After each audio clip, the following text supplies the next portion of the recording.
a buttercup.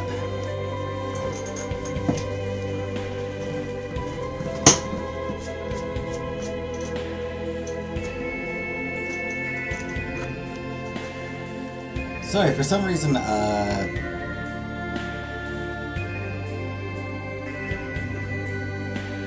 hey, Shelly. For some reason, Streamlabs just, like, started giving me, like, just black. Like, whenever I switched over to the Streamlabs, because I use Streamlabs for streaming games, whenever I switched over to Streamlabs, I just got a completely black screen. Like, I literally, like, couldn't reopen Streamlabs. So I had to reboot my computer entirely. Which means I lost all my fucking tabs again. On Firefox. On my browser tabs. Because of course I did. Because Firefox, for some reason, is unable to just fucking remember tabs.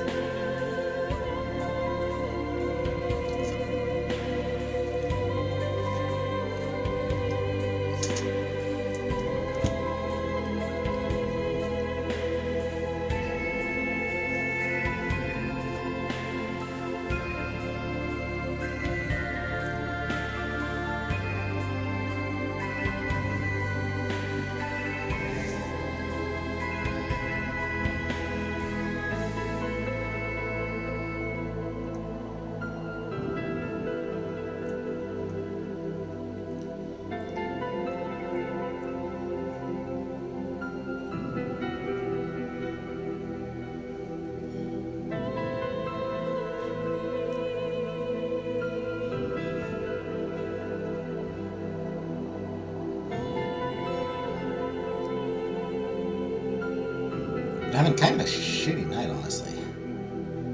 I had to do my groceries, but the hot food counter didn't have any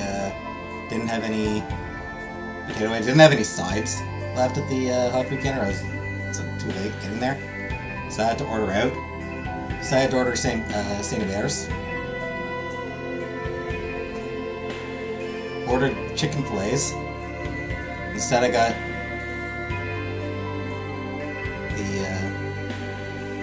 thigh.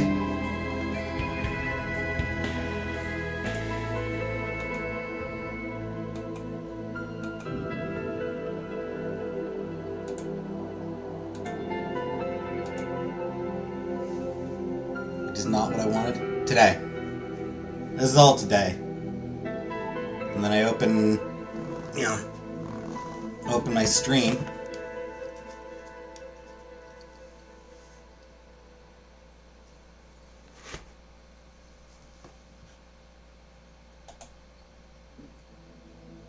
Oh, there it is. I was gonna be like, wow, there's no volume.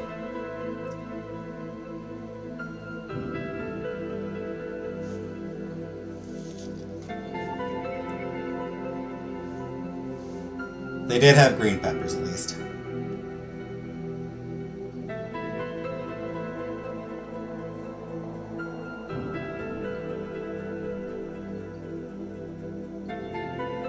And then, yeah, go live and fucking Streamlabs just fucking crashes out on me.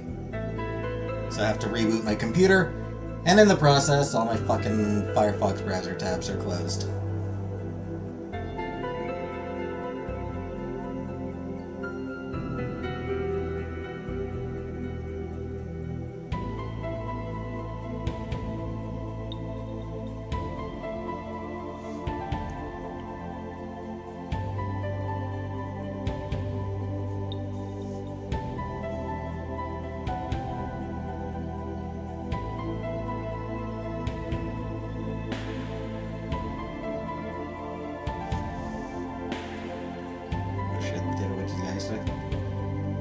Sadly, potato wedges can't be shared by a computer.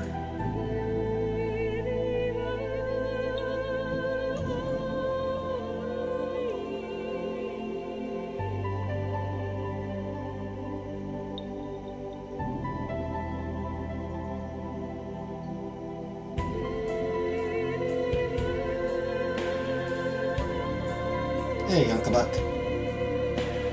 Sorry, Streamlabs basically crashed on me and I had to reboot my entire computer.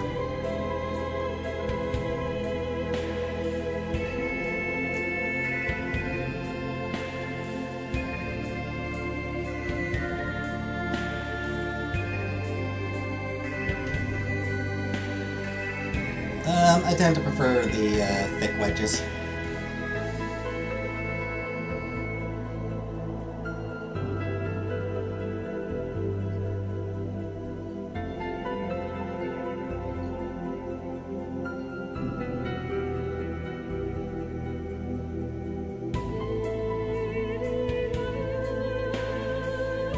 Hey, Shirley.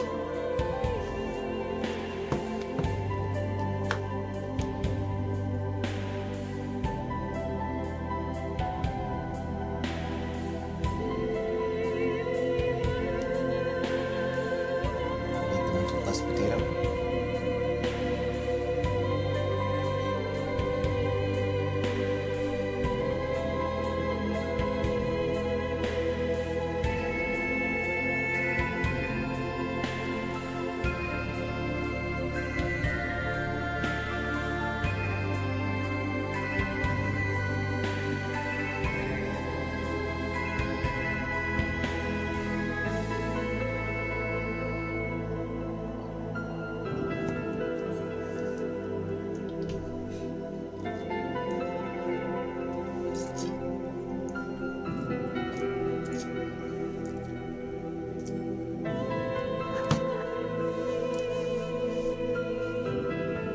Anywho, at least after this, I'll be able to watch Pretty Please, I Don't Want to Be a Magical Girl.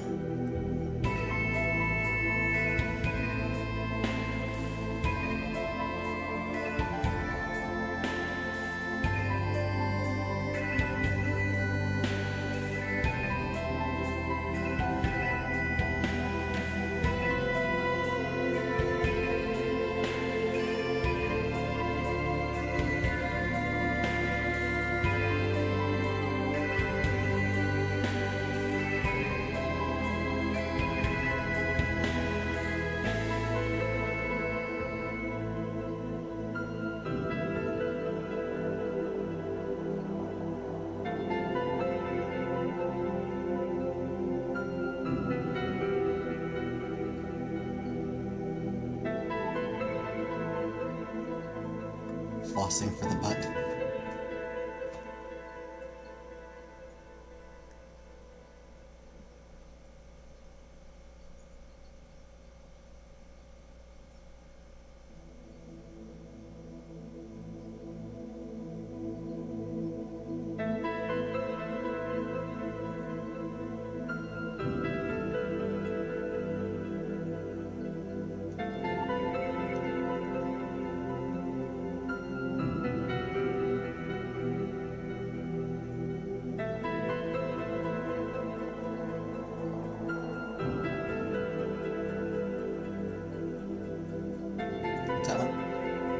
So, Pretty Please, I Don't Want to Be a Magical Girl is it's an internet anime. It's an animation. It's an animatic. It's an animatic, which means it's not fully animated.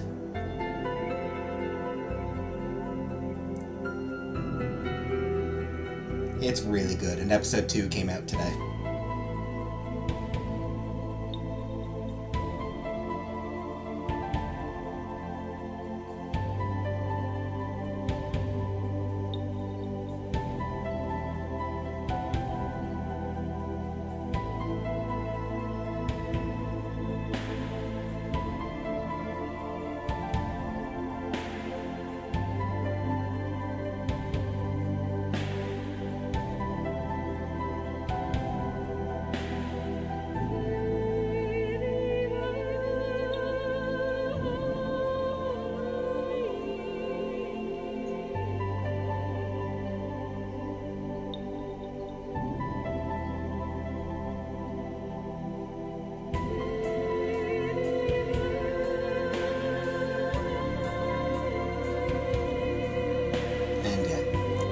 So I'll be recording for Patreon. I'll be recording reactions to episode 1, which I have watched a few times, and episode 2, which just came out today and I haven't watched yet.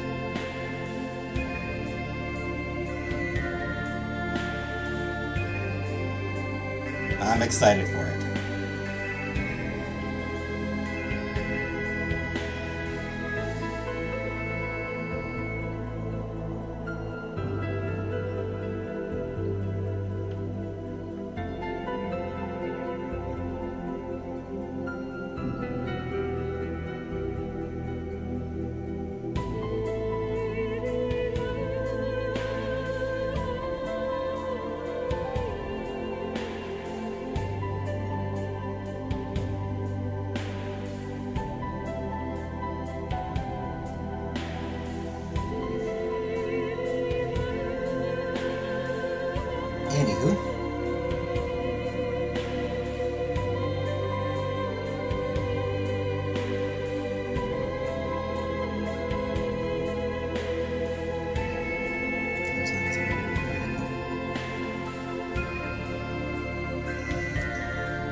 Yeah, I keep forgetting to both post for people who want free membership and to renew your free membership, your gift membership.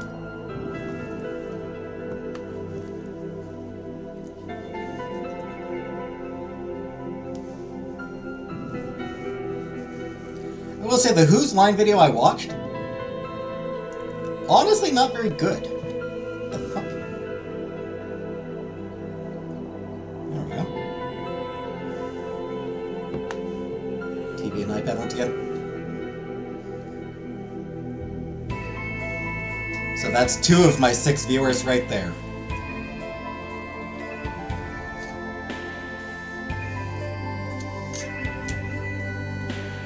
One-third of my viewers are Uncle Buck.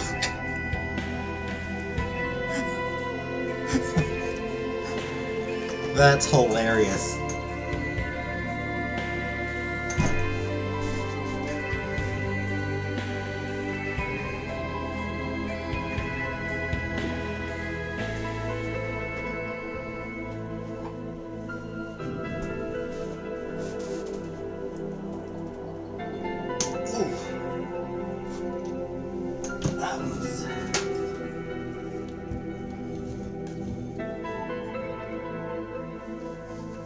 That was on tight.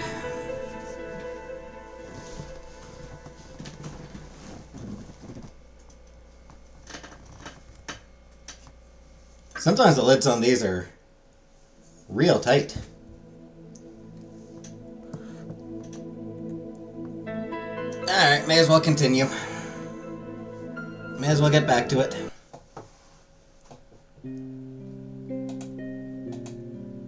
Hey, strawberries. Nothing here. Yeah, it's definitely a shame.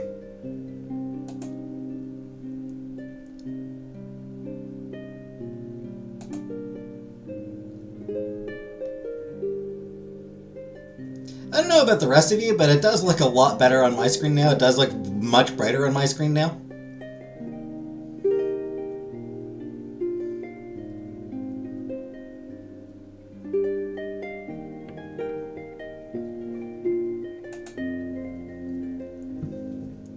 Hey, Sugar Plum.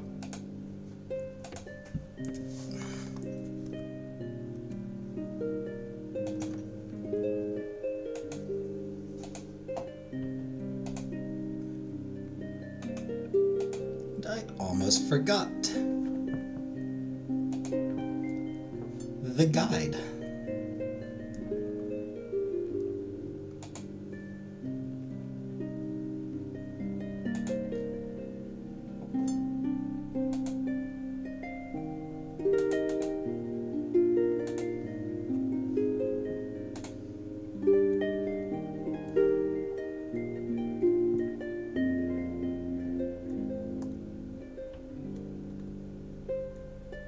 Colors are opaque, but it's okay.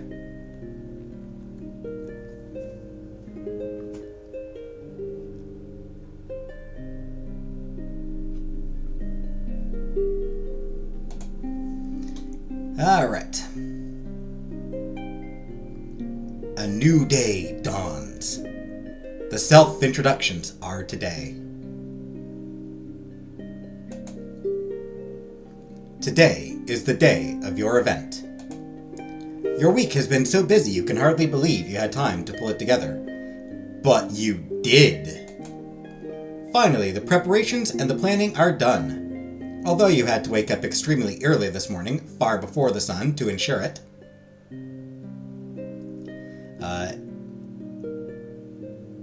It is no small miracle, especially considering the fact you also have your self-introductions later today to worry about.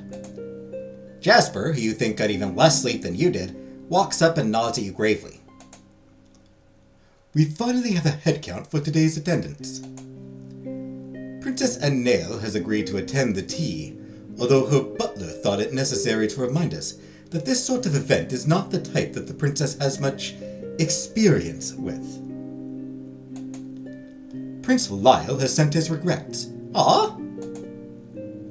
Prince Hameen has accepted your invitation to tea, although his letter of acceptance insisted you realize I wouldn't sit with a bunch of stuffy gossips for anyone else. Prince Zarad has agreed to attend your tea. Princess Penelope has sent her pleased acceptance. Lady Avalee has accepted your invitation. So 5 people have accepted your invitation and will join you for tea. Your guests arrive, more or less, on time. The tea is hot, and you are prepared to make sure everyone enjoys the 2 most important parts of a social tea: the food and the conversation. Princess Penelope smiles shyly as she arrives and hands you a neatly wrapped package. She's one I gave a southern accent to, right?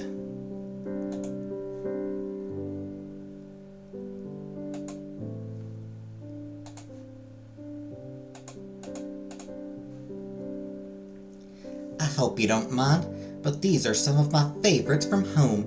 I hoped we could share. The princess has brought some very high-quality Welland sweets. You imagine they will go over very well with your other guests. You smile and thank her, causing her to beam.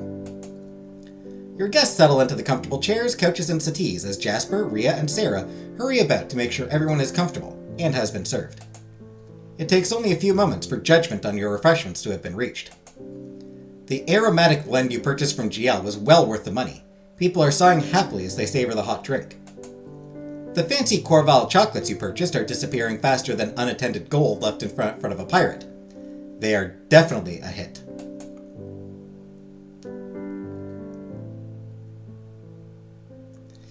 You have never seen such small, elegant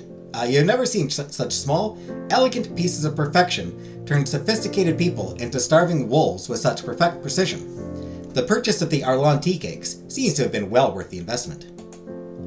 Your refreshments couldn't have been better, or more popular. Your guests are not only eagerly devouring every last scrap, they are eyeing you with new appreciation and respect. Hameen of Heiss actually agreed to sit still and behave long enough to attend your tea. This shocking fact is definitely going to improve your reputation as a hostess. Almost everyone accepted your invitation. This is quite the achievement, and will increase your reputation. Your guests, having finished sampling your refreshments and eyeing one another, are now beginning to get restless. It's up to you, the hostess, to direct the conversation.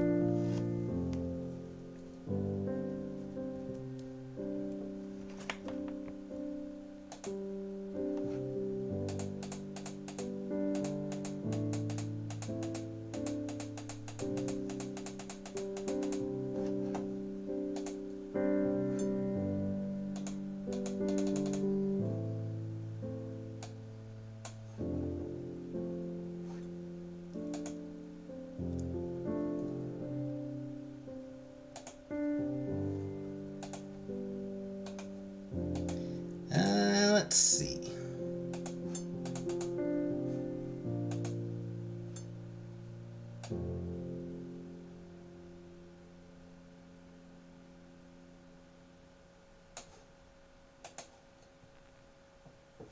Spotlight? Probably.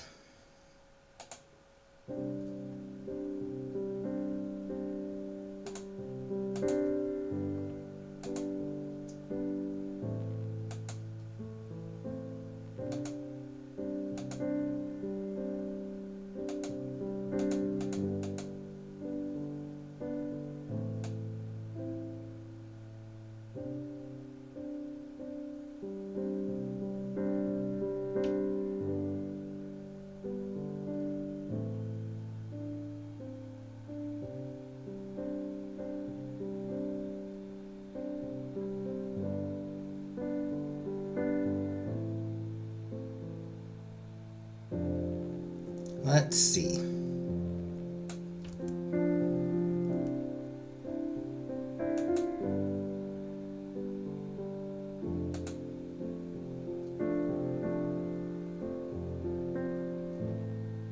Yeah, probably. I think I could do any of them. Oh, get rid of them. So the options. Attempt to make your guests feel comfortable with one another. Try and find just the right thing to say to make your guests happy. Take your moment in the spotlight and charm your guests. Use your quick wit to make your guests laugh. But yeah, sure. Take your moment in the spotlight and charm your guests, sure. You shine enough that your guests seem more drawn to you than not. Oh, okay, can do other things. Use your quick wit to make your guests laugh. You practically have your guests in stitches as you lead them on a merry dance of speedy witticisms. The mood has grown much happier.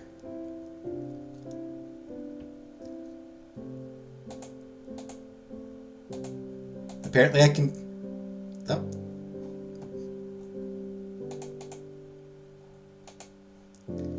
Alright, attempt to make your guests feel comfortable with one another. Thankfully, you couldn't be better at getting people to do what you want. All it takes is a few encouraging words and some supportive gestures, and your guests are opening up to one another and relaxing to enjoy one another's company. Try and find just the right thing to say to make your guests happy.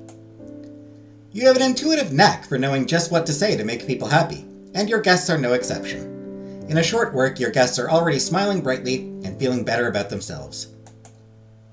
And use your quick wit to make your guests laugh. You practically have your guests in stitches as you lead them on a merry dance of speedy witticisms. The mood has grown much happier. As soon as both the conversation and the tea dry up, your guests slowly get up to leave. Hey, Rebecca. In their hurry, one of the partially filled teacups gets knocked over. You don't manage to catch it in time, but luckily the damage to the table and your dignity is minimal. Aw, not enough grace, oh well.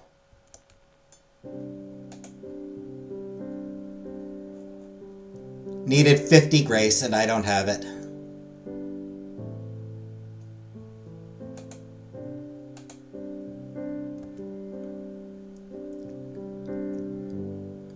Your guests chat with one another a little, but one by one they drift to you to give you their goodbyes.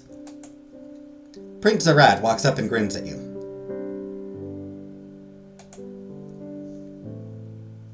Somehow, Lady Nicole, you are always surprising me. Thank you for inviting me. It would have been a pity to miss this. Princess Penelope beams at you. Thank you for inviting me, Lady Nicole. I'm glad we are becoming such good friends. Lady Avalee gives you an inexplicable smile. Thank you so much for your invitation, Lady Nicole. I always find events like these so illuminating, don't you? Anna shakes her head disbelievingly.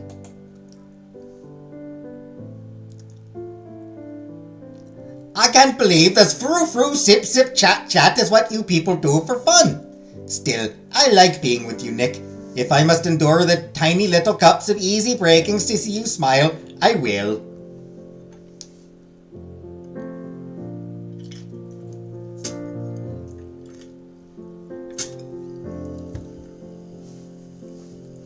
That might be the best I've done so far at her accent. Catherine! Thank you for 10 gift memberships, Catherine. Congratulations to Lisa Mona Kimona. Little Brown Dog. Moonshine. Happy Joy Joys. Nice. I like that name. Happy Joy Joy. Happy Joy Joy. 2 Dalmatians in a Pit. Mallow Brianna. Just Bobby. Miss Anthrope. American Girl. And Coffee is Dot. Also, hello, Catherine. Hello. I kind of forgot you weren't already here. I actually forgot that you weren't already here. Anyway, yeah, that's the best I've done at accent for her. Hameen grins at you with twinkling eyes.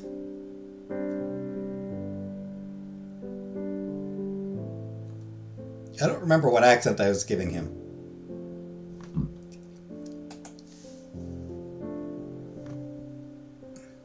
Hello, Glitter. I can't believe your siren song was strong enough to drag me to this sort of thing. But, to my surprise, I completely enjoyed myself. Hey, Christina.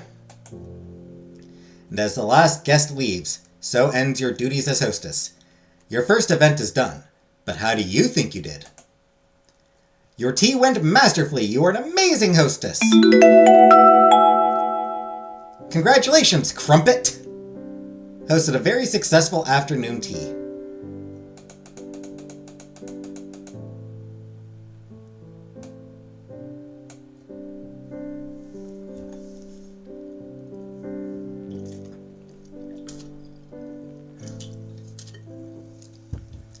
was not quite perfect.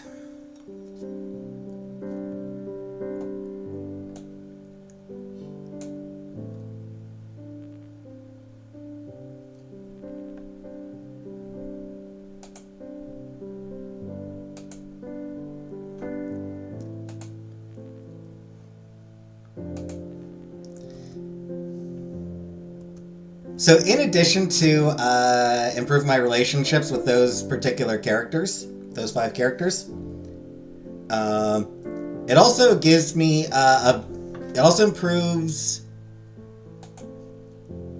my approval from Arland, Corval, Wellen, merchants, and weavers.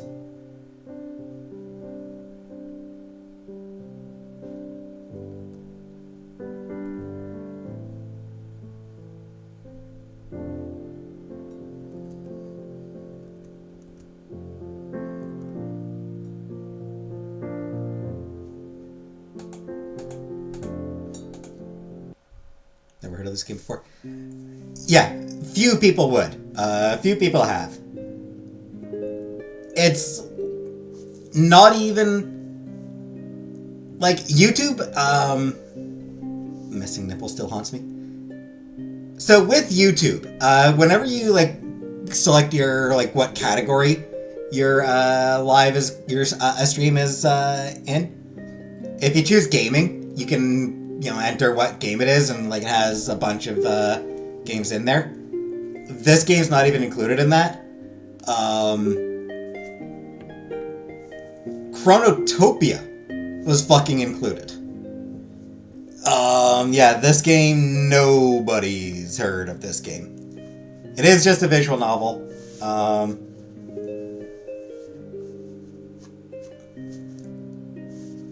PlayStation and Xbox. I had a PS2. I did have a PS2, and I played a few games on that. Had the original Xbox, and had the Xbox 360.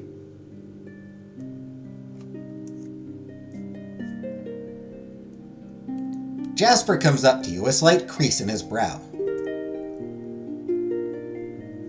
Lady Nicole, there's been a small hiccup in the preparations for the self-introductions. Accordingly, they've been delayed, leaving us with some unexpected free time before you are due. Your expression had me expecting your news to be dour, but extra time seems like an excellent thing to me. I like this one so far. The strength is interesting. Perhaps it is. He still seems pensive, which leads you to wonder what is truly going on. In any case, you have enough to worry about. You aren't about to look at a gift of extra time to prepare or explore in the mouth.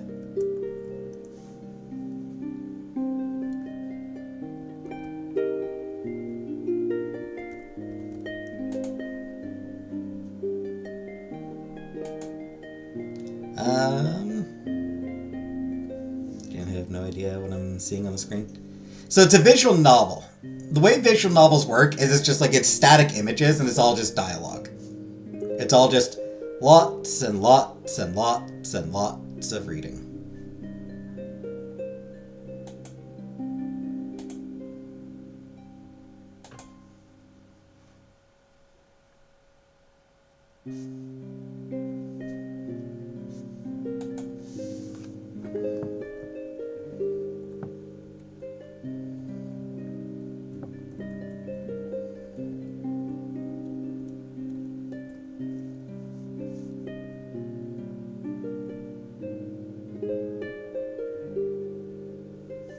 The way visual novels work is they don't. I mean, you're being sarcastic, but you're not wrong.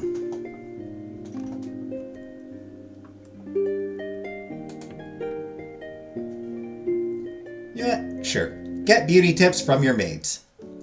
Having decided to ask your maids for some beauty tips, you are surprised to find Jasper and Sarah missing.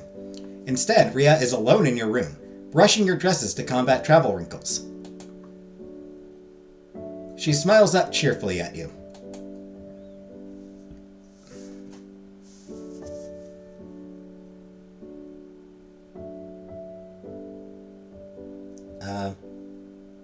I don't want to go Scottish, but it's gonna... I'd prefer to have her sound Irish, but it's gonna sound Scottish. Oh, Lady Nicole, how nice to see you. How are you today? Much better, now that I've met such a friendly face. Rhea grins at you happily. Jasper and Sarah are both busy elsewhere today. I never know what Jasper is up to. He's always appearing and disappearing like a cat. Sarah was called into Mrs. White's office. I think they are discussing linens or something. I know I'm the least skilled and experienced of your staff, but is there something I can help you with, my lady?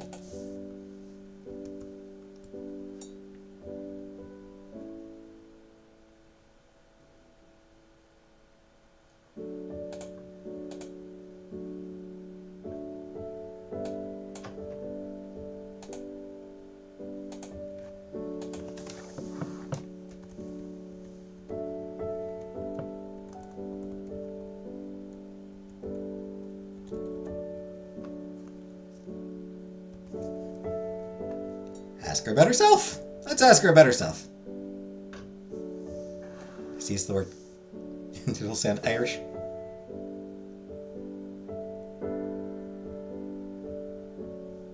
I mean, UK. UK as a whole. It's not just Ireland. English say it, Scots love that word. Ask her about herself. She blushes at the thought that you might be interested in her. I'm afraid I'm not very interesting, my lady. When I was a young girl, my mother, who couldn't afford to keep me anymore on account of the fare of $8, snuck me onto one of the ships headed to the Isle 2 summits ago. The others here found me and decided to keep me and trained me to be a maid. They've all been so nice to me. I'm ever so grateful. And now this is the first summit I've been declared fit to serve. It's so exciting. So much glamour and wonderful people, like you, my lady. Phenomenal word, I love that one too. It is a good word. I'm not really allowed to say it. It's a word that I'm not really allowed to say.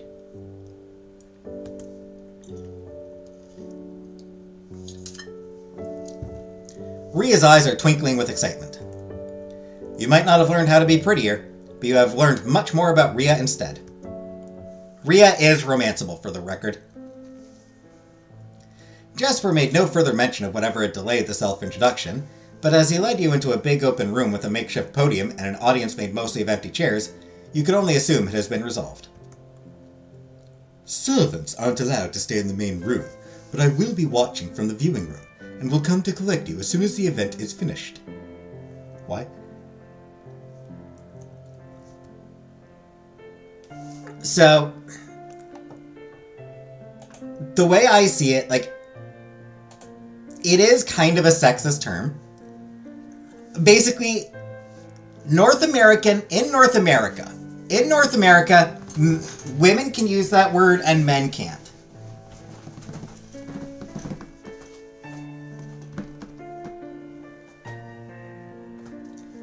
You remember that time that the person got pissy about me using the word bitch? The C word is the actual word that, considered sexist over here.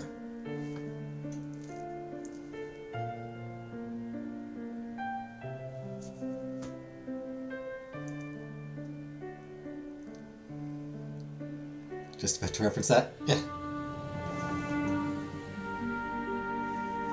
No offense taken when anyone says it. It's a shame, because it is genuinely a really good word.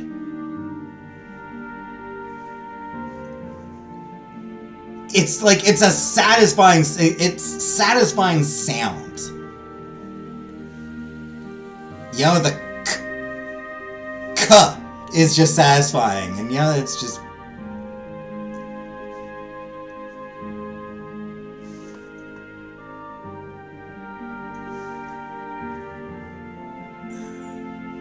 So, I can only use it in private. Never forget Thanksgiving 2024 yet. I've been calling people dicks forever. Yeah, dick is fine, because,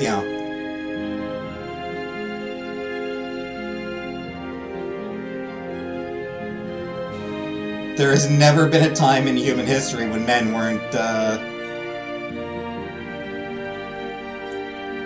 the privileged gender.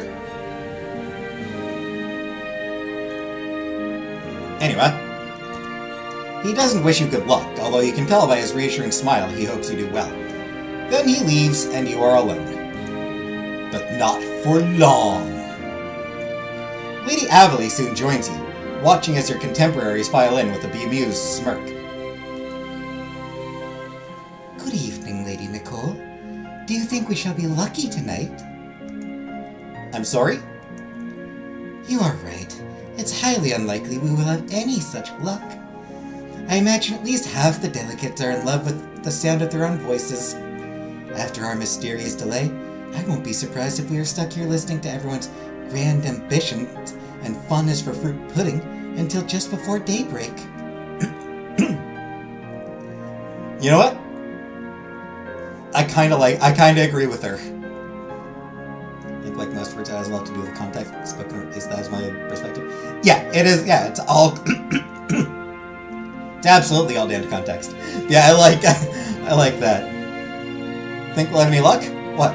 No, people aren't, nobody here is gonna keep it short and... Everyone's gonna talk, and we're gonna be here forever. No one here knows how to shut up. Before you have the opportunity to respond to that, Grand Duke Woodley walks up to the pair of you, his eyes twinkling with a strange emotion you can't place, but a placid expression on his face.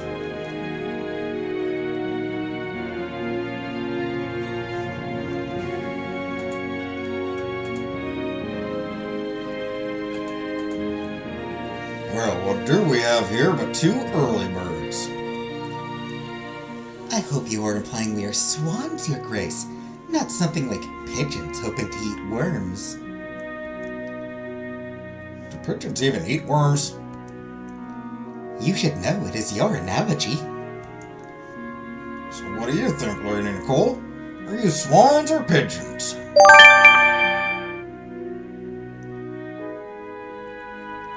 Surely you don't expect me to pick sides, Your Grace. You are both such fearsome opponents. I have no wish to gain your ire over something as superfluous as a poor analogy. Damn! Playing it smart! They laugh approvingly at your response.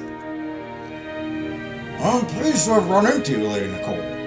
How are you enjoying your stay at the Isle? Keeping busy? I swear we have not seen hide nor hair of you all week.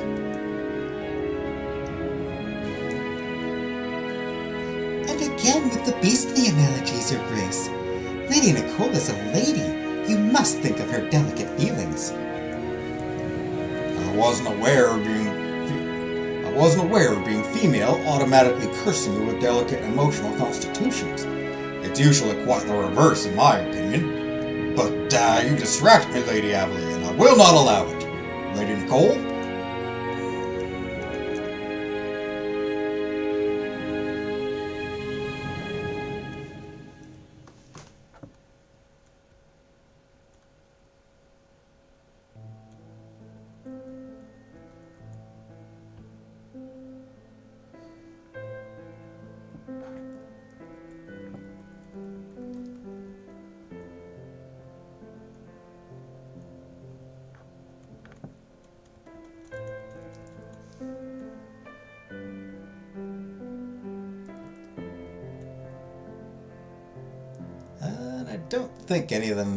I don't think any of these responses make a huge difference.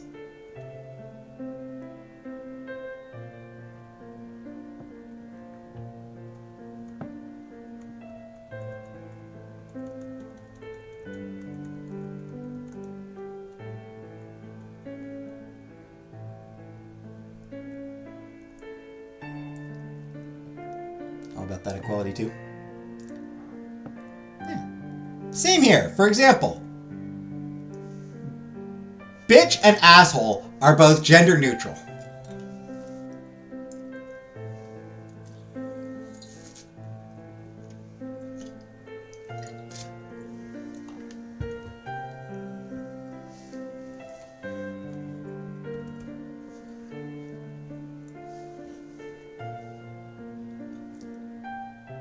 I am not the one with a reputation of avoiding the delegates, Your Grace.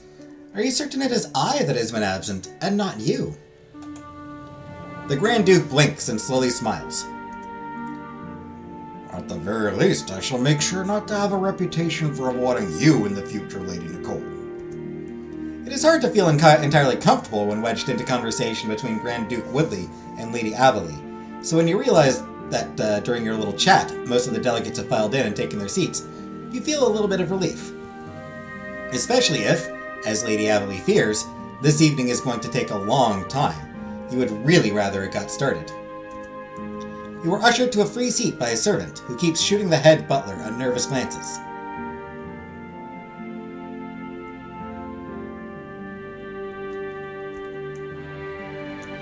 After you and everyone else have been successfully seated, another servant comes around with a basket filled with rocks.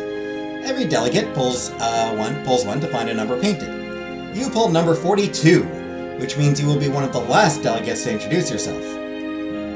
Oof, 42 out of 49. Oof.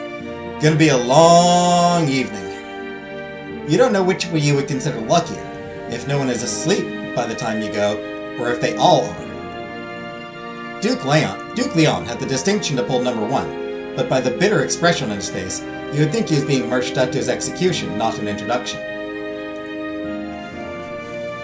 I am Duke Leon of Geo. After that abrupt announcement, the Duke promptly stalks off and plops back into his seat. You know what? Yeah. Good speech! Good speech! Yeah! Lady Averley leans over to whisper to you, her eyes twinkling with amusement. If all the introductions are like that, we might get out of here at a reasonable hour after all. They aren't all like that.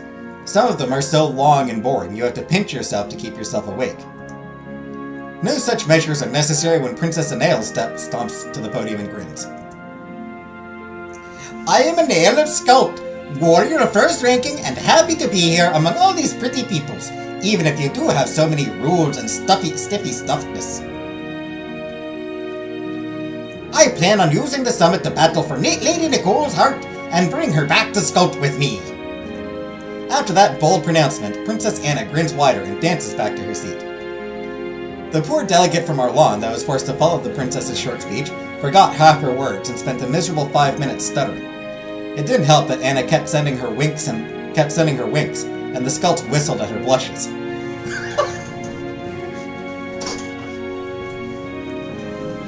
Aw, poor lady!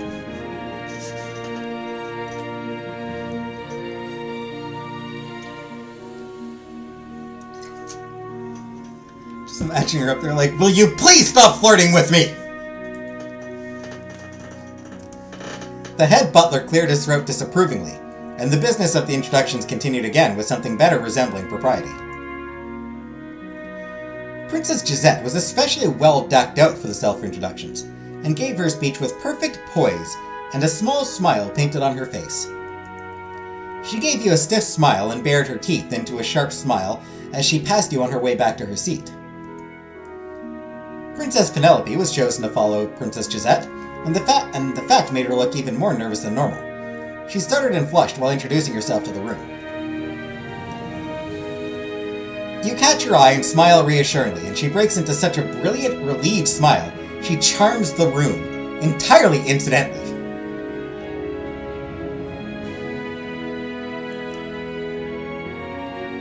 Penelope's a sweetheart. I like her.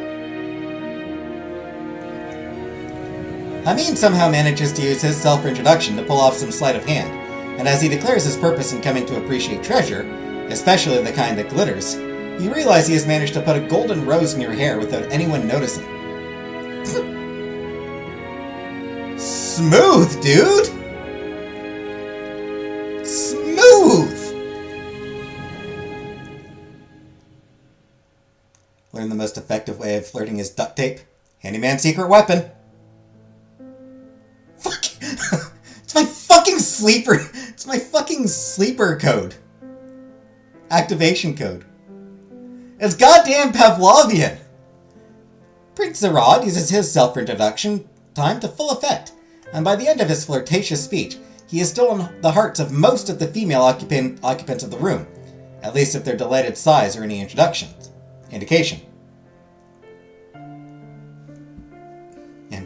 And rope.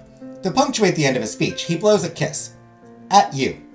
You try to ignore the many envious glares immediately sent your way. And just in here like, hey, it's not my fault people love me. It's not my fault I'm fucking amazing.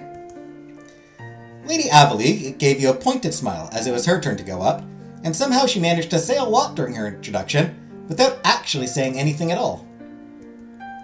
Returning to her seat next to you, she gives you a nod. Well, that wasn't as hard as I was expecting. Certainly not as hard as some of our fellow delegates make it seem. If I start to doze off, make sure and wake me up before you go. I'm very curious to hear your introduction. Can I tell you I spent hours listening to Red Green today because of you? The one where they cook up a triple A's type service. Of course, Lady Avalee doesn't look even a little bit tired, and is watching and listening to all the introductions avidly. Needing to wake her up is probably out of the question. Good job, Shelley. Yeah, she's paying very close to... because she is clearly a really manipulative person. She is very clearly a master manipulator. People are her main subject of study, and she studies them avidly. You know, she's watching these introductions she's watching these introductions in order to learn how to exploit everybody. Roger Gordon never gets old. Yeah. Earl Emmett makes the whole room laugh with his good-natured self-introduction, and he gives you a particularly warm grin as he bashfully shuffles back to his seat. Smart girl strategic. She is. She's very intelligent, and yeah, she's someone who obviously studies people very closely, so that she might learn how best to exploit them for her own benefit. You struggle to keep your expression serene and your eyes open. Most of the people you have gotten to know have already gone, and now you are forced to listen to dull introduction after dull introduction. You aren't the only one who is struggling. Prince Gerard's expression grows darker and darker as his irritation grows. Finally, when the next delegate stands up to go, the prince grabs the rock out of his hand, shoves his second-to-last one in exchange, and stomps irritably to the podium. Yeah, this dude's a dick. This dude is an asshole. He's just the worst.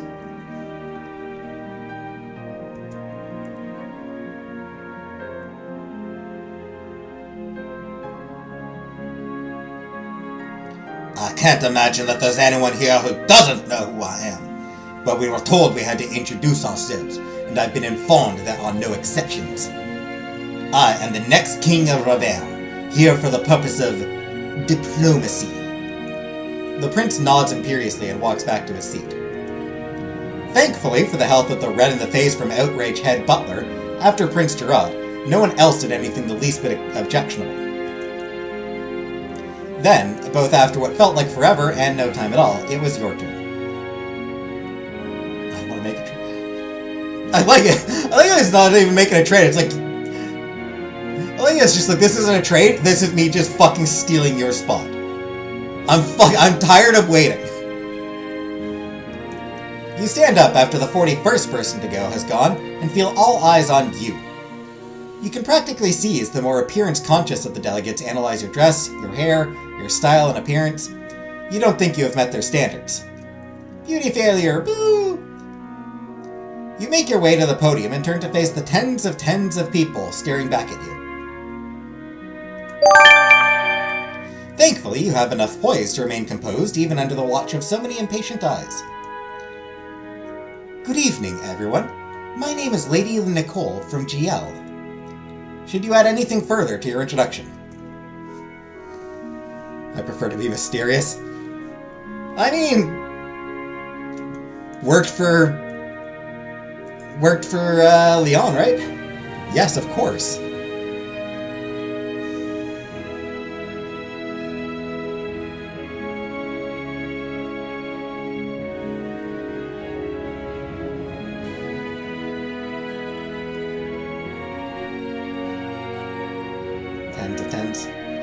Yeah, it's weird.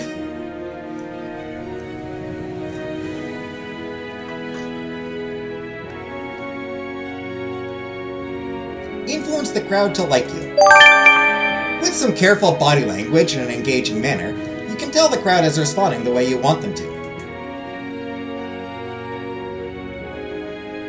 Make the crowd laugh. You use your quick wit to make the audience laugh. And charm them. After a few quick personal anecdotes, and the crowd is smiling at you. That'll be enough, I think.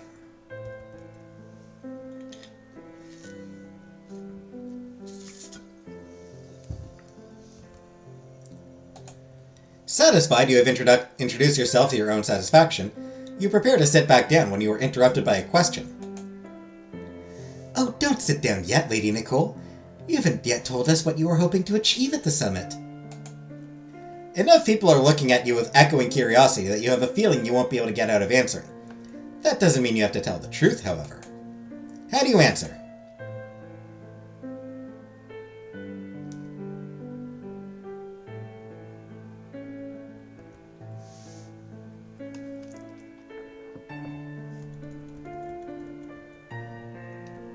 Let's see, do any of these do anything important?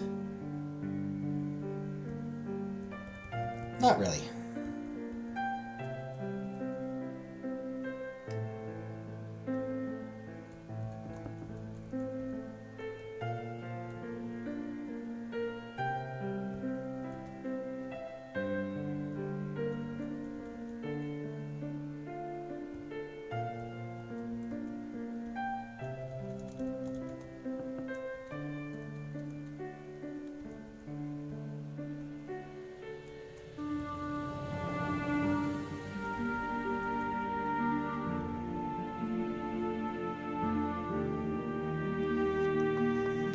Always plausible deniability in an unknown room.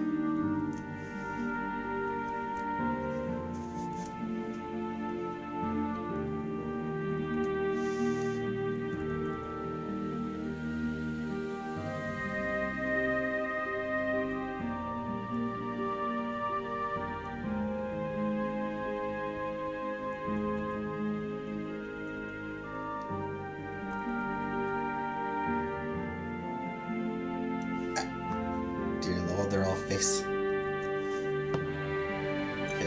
Away, spirit, away.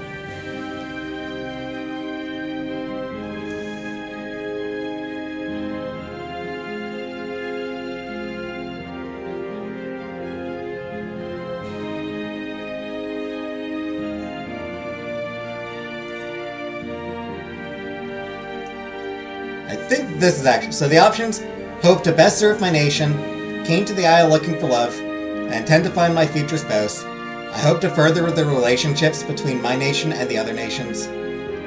I intend to follow the path that grants me the best future. I wish to help create history. My only ambition is to witness as history is made. In these difficult times, I hope to follow in Katya's footsteps.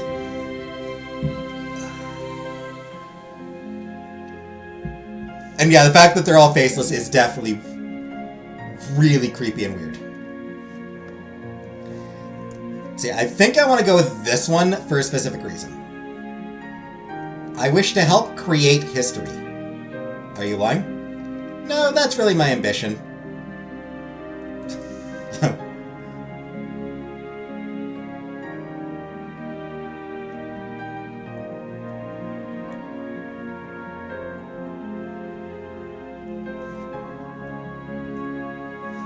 When he first came online, I'm gonna miss him.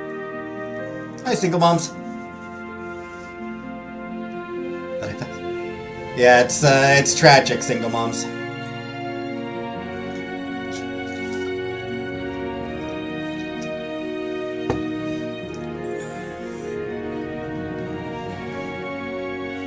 Just think of all the moms and dads who are now going to go unbanged with me dead.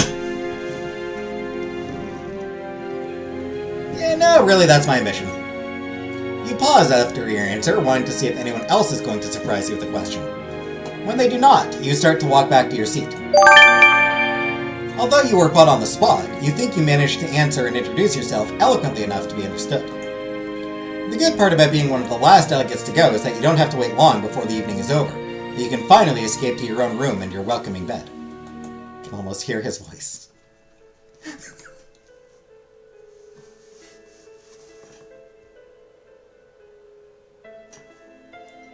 Looking good, rectified?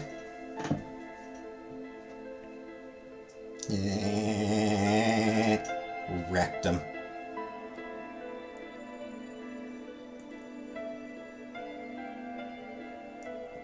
Wrecked him? I hardly even know him. Role-playing thing? It's a visual novel. So it is a role-playing thing. It's a visual novel. So there's no real gameplay. It's all just dialogue and choosing, choosing actions and dialogue and shit. Choosing dialogue, basically. As you lie in bed, attempting to fall asleep, you think about your second major challenge since you arrived at the summit, and how you think you did. You feel fairly confident in your performance. Challenge, great success! Gets me some...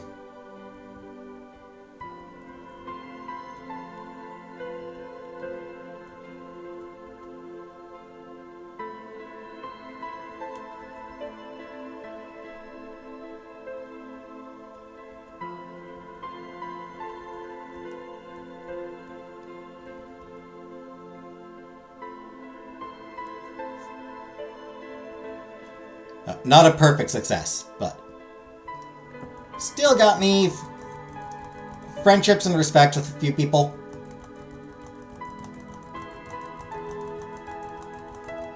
Yeah, a few friendships, a few respects. A little bit more rivalry from Avalee, which is fine. I like him. I like her. And approval with a bunch of people. Bunch of groups.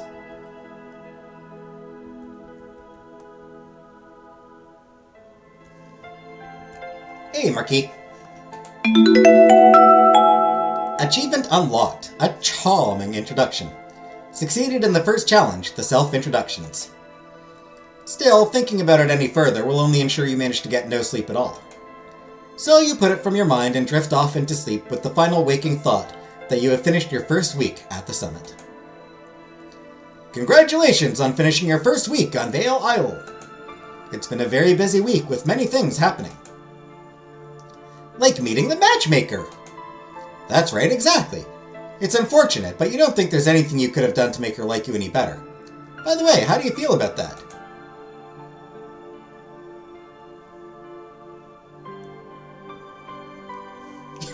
Honestly, it was kind of funny.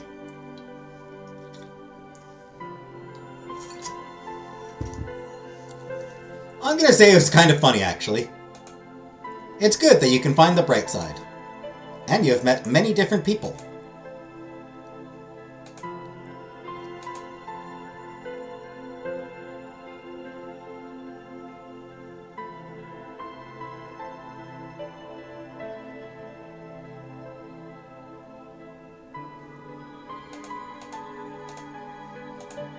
Yes, so many that sometimes I can't keep track of them all, and forget who is who. What are we playing?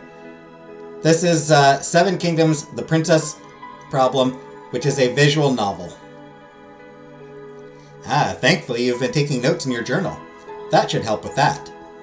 Of all the people you have met here in the Isle, has any of them struck your fancy? Catherine, thank you for 10 more gift memberships, Catherine! Congratulations to Mons, Jacqueline Exo, Fonda Lynn. Fondlin. Damn You Kids, Emrys, Valerie Parker, Nicole Luna, Tat Von B, Crystal Guard, and Woebetide. Oh shit, right! Uncle Buck. Buttercup, remind Uncle Buck to take her Tylenol. Using the brain and humor is always a good play. Just one. I'm ready to build a harem. As much as I admire your enthusiasm, considering the political nature of the summit, I don't think that will go the way you hope. Aww.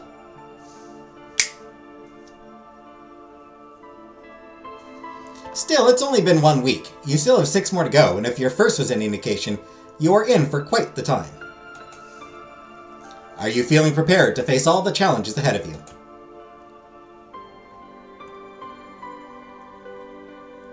Who cares? Things will happen if they are meant to happen. Yeah. Bring it on! I admire your spirit. I hope your skills live up to it. While I have your attention, I should warn you. Next, you slip into a proper deep sleep, and when you wake up in the morning, you have forgotten all about your strange dream. Hey! Found all possible Week 1 secrets. Bright light battles its way into your eyes as morning makes its presence known. Not sure who. It was, Catherine. Just now, actually. Just a couple minutes ago, Catherine donated, dropped some gift subs.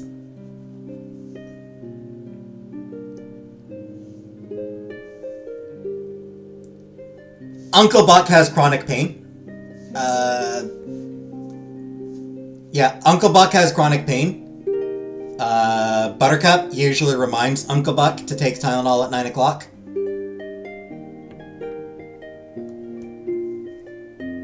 So I was saying that I was telling Buttercup to remind Uncle Buck. Bright light battles its way into your eyes as morning makes its presence known. Reluctantly, you open your eyes to see Jasper staring down at you impatiently, and you have a feeling you must have slept in.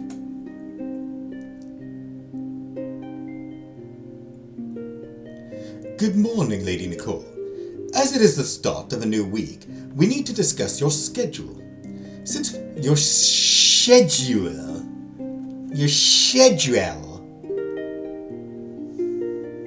Since we are running a little late this morning, perhaps during breakfast, I will return after you have changed.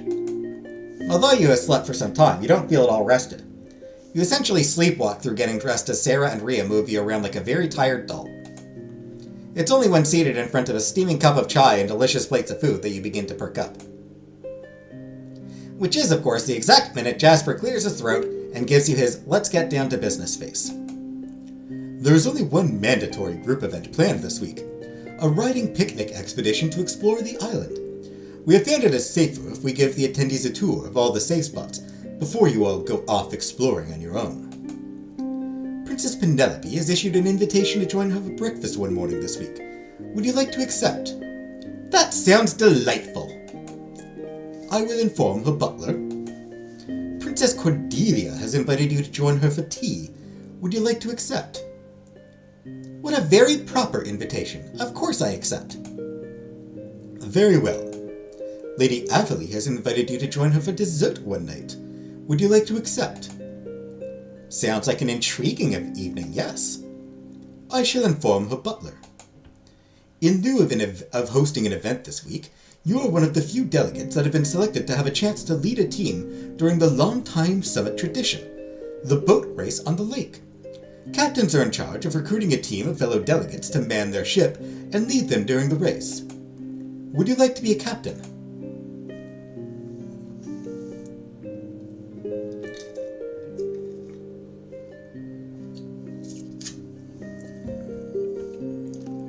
I mean, I do have good leadership.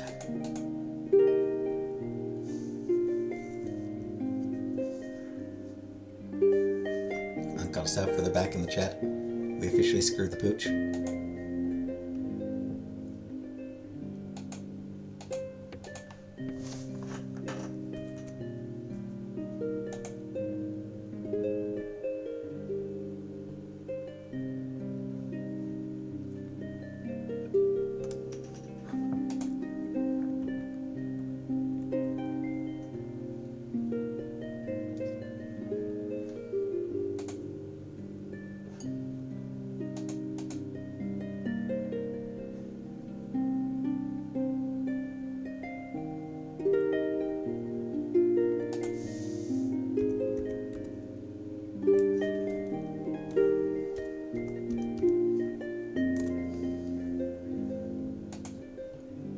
Should I be a captain or should I join a team?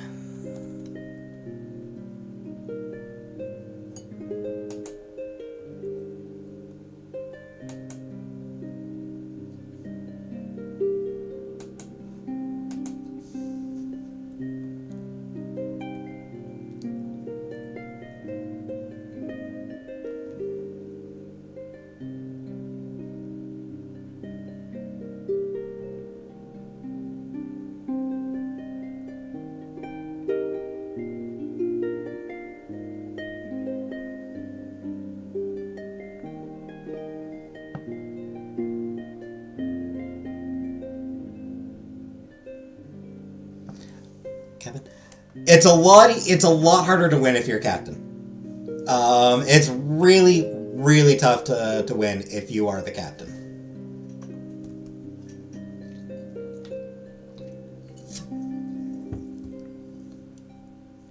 Only possible if you get Hameen on your team.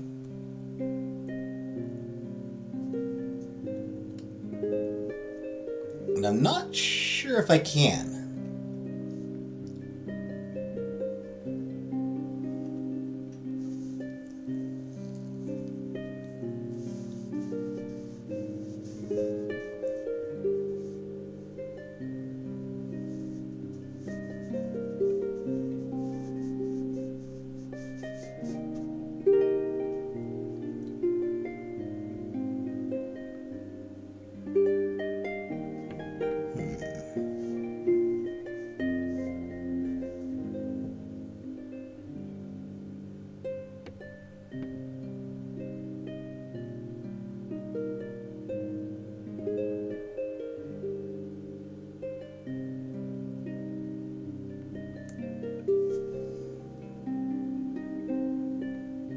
I'm trying to decide.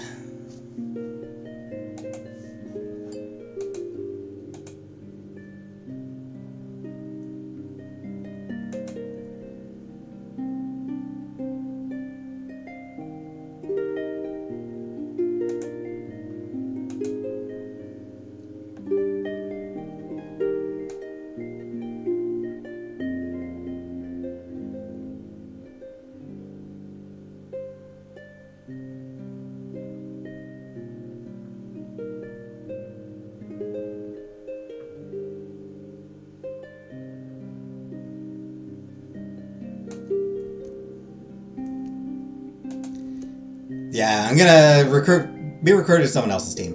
I'd rather watch or wait to be recruited to someone else's team. Very well, Lady Nicole. I will inform the organizers of your decision. This will leave you with 9 blocks of free time. Is this acceptable? Yes, that sounds correct. I missed the context cooking, so no help. Finally, you have received a letter. Fair lady. We have not had the chance to get to know one another. In fact, the first I have truly seen of you was during your self-introduction, during which I found you enchanting, eloquent, and charming, which is why I feel compelled to give you a warning. This is not a safe place to stand out as exceptional. I urge you to be careful this week. A friend. You can feel your eyebrows rising as you read the letter. Is it a warning or a threat? It's rather complimentary to be either one. And who could it be from? No matter what the truth of the letter is, you can only conclude that you must take it seriously. If you are getting letters like this, then you truly are in danger. From the sender or someone else you don't know. It will be best to be careful this week. I didn't recognize the handwriting on the address. In seeing your expression, is it something distressing, Lady Nicole? Perhaps you should show the letter to Jasper and see what he thinks.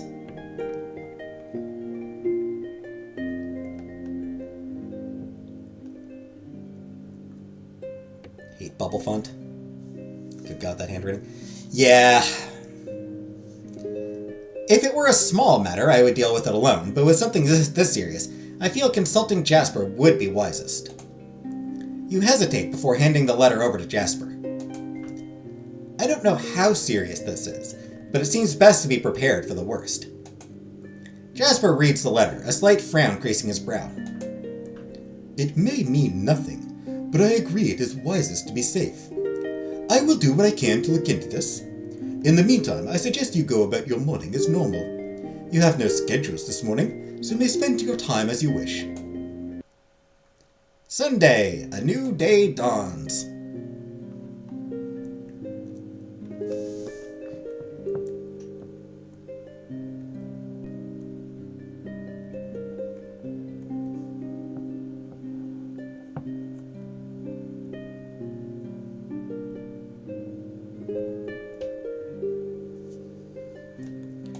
Alright, where are the secrets this week?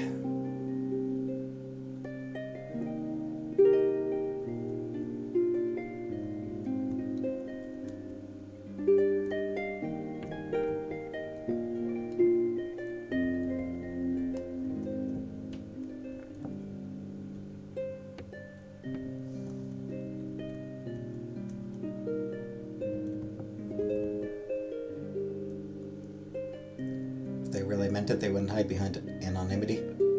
There's an ulterior motive. Grain of salt, beware. Yep. Can we all watch Bridgerton together? Oh, hi, Grimace. Tried to make it old-timey, but it's still bubbly letters. Yeah.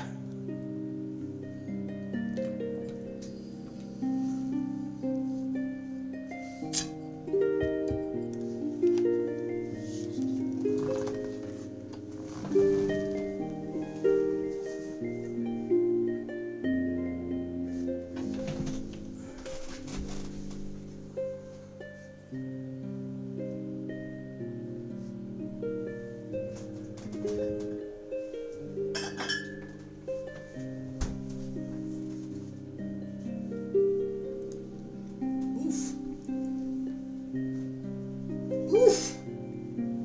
This one's not coming. This lid is not coming off. This cap is not coming off.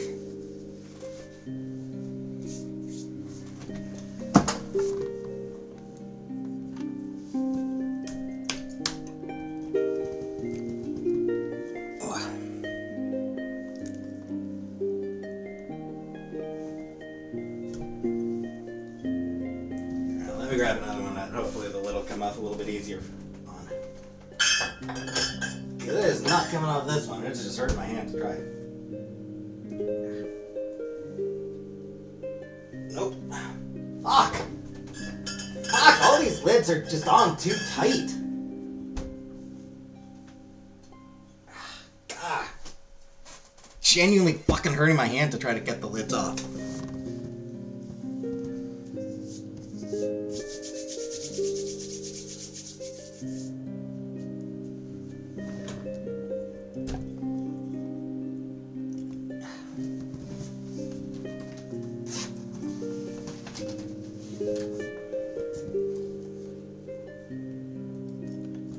I gotta try to...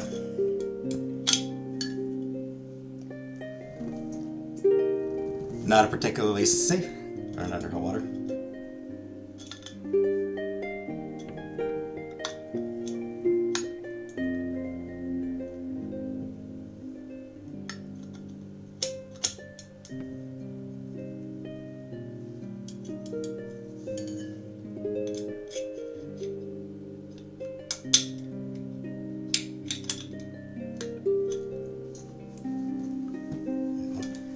I was using my shirt to try to, like...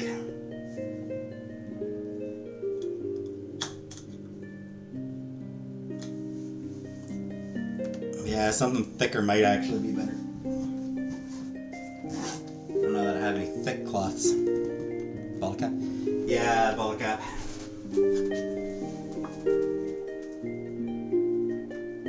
There we go. Having a little bit extra, like, having a little extra cloth there, I think, a little extra fabric, I think did make it a little bit easier. I think having a little bit extra fabric made a difference.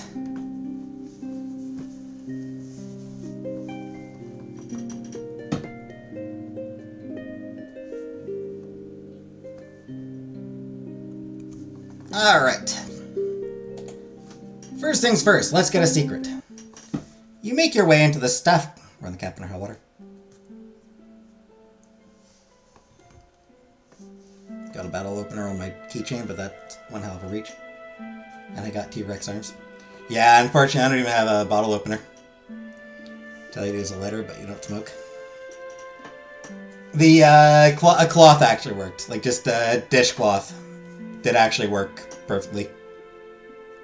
You make your way into the staff quarters, idly exploring, but it is not long before you are quickly chased out by the tired servants, who are in no mood to put up with more highborn whims inconveniencing them. Oh. Well, I'm going to need to increase my likability before I do this one then.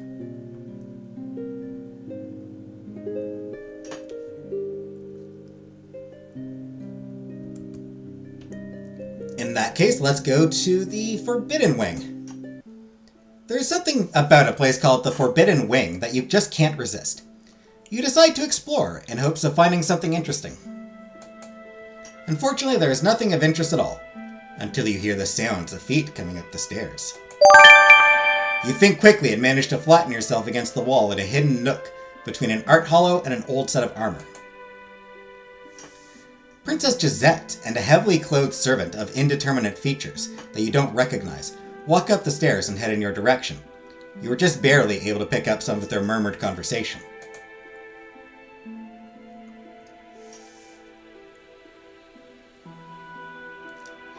It's not a question of the money, it's what would happen if I got caught. The princess smiles icily. That's simple. Just don't get caught. But your highness, you have already come this far. I think your employers would find you even being willing to have this conversation distressing.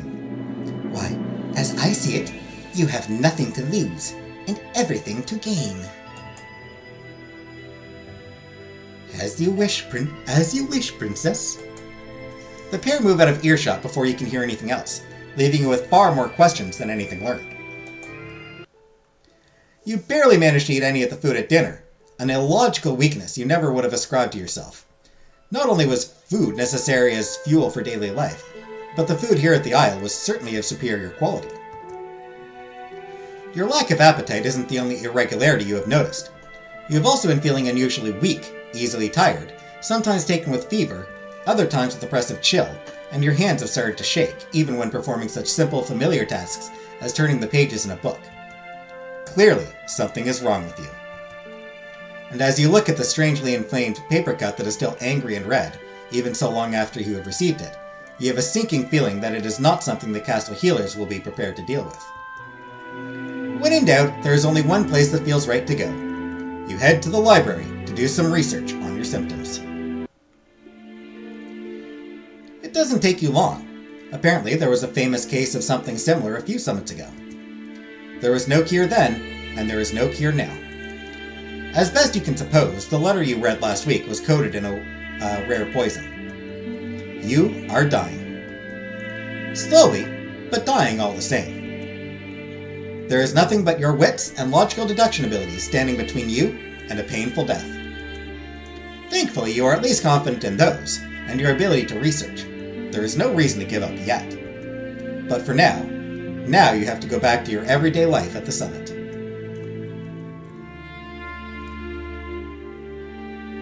Well, that's great.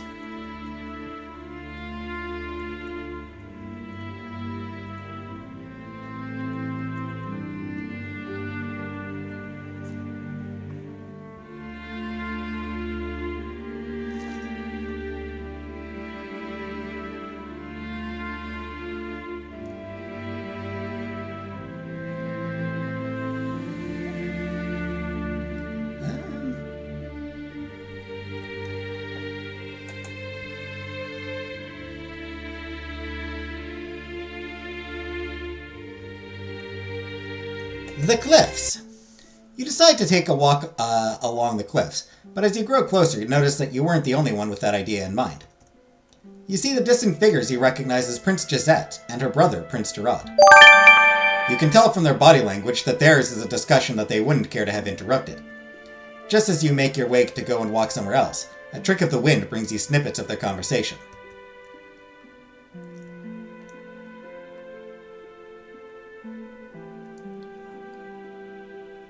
A group of them are here at the summit.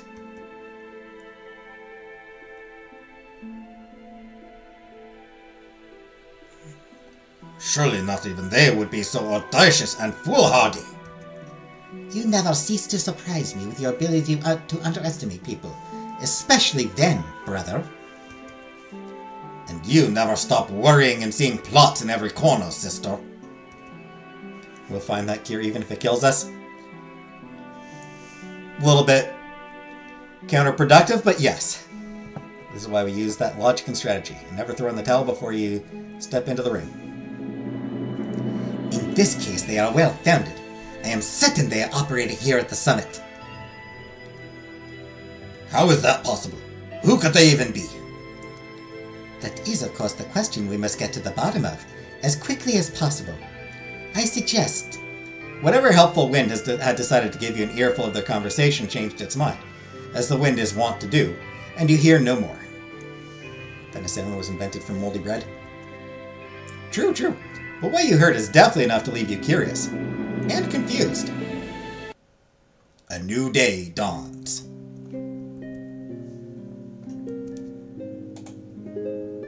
More library! More exploration.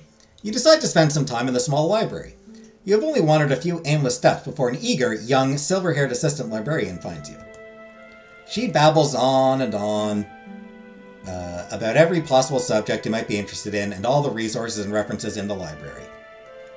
Before you can manage more than a handful of sentences of the various things you might be interested in reading about, you are settled in a small alcove in the back, practically buried under a small mountain of books she has fetched and recommended. You are idly perusing through the various texts, waiting for one to catch your interest, when something far more interesting catches your eye, or more accurately, your ear.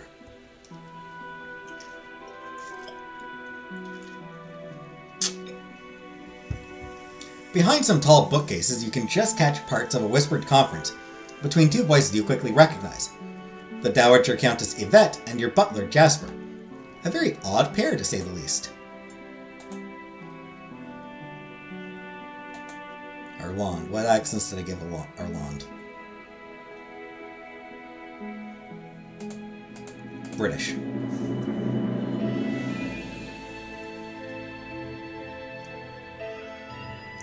Same oath as us all. More than one oath, recall, and more than one responsibility. Are you suggesting I sit by? I am suggesting nothing about it. I'm not interested in oath or no. Somewhere towards the other side of the library, someone, you suspect the eager assistant, has dropped a heavy book with a loud thunk.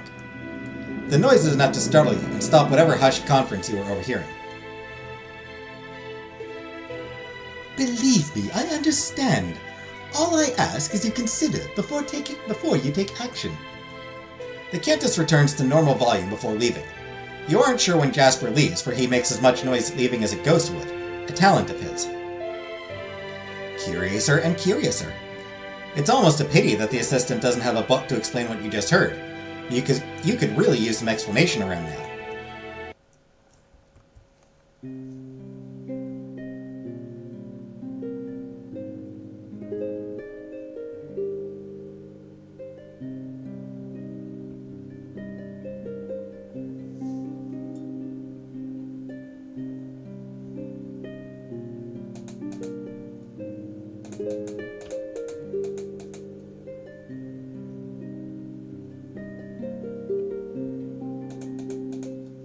Jasper and Yvette are making out where Ross's book is.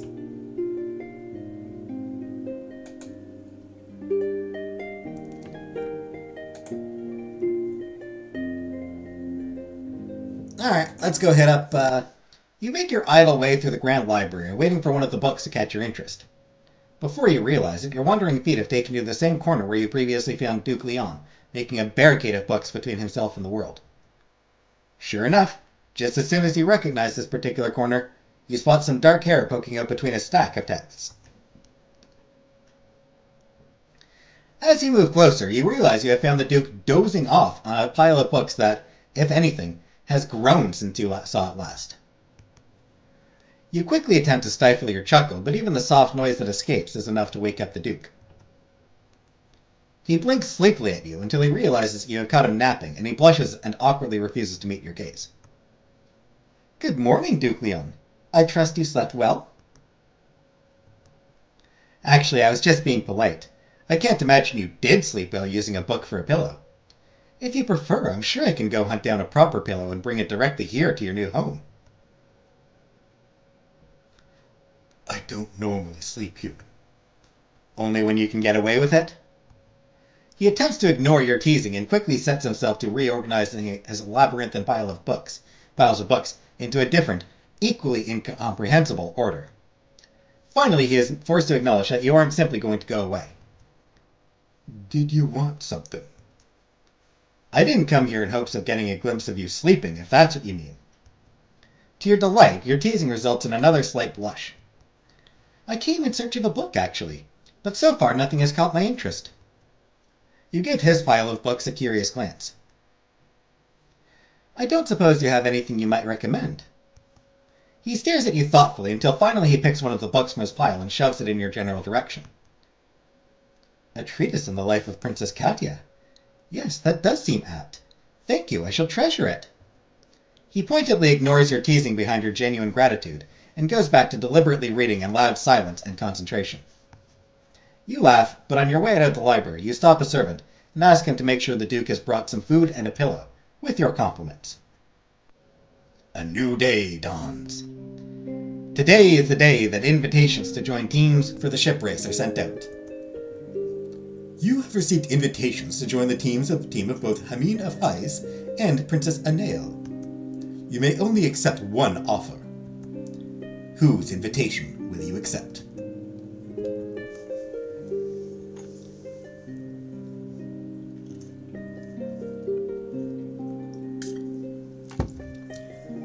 This is a pretty important choice.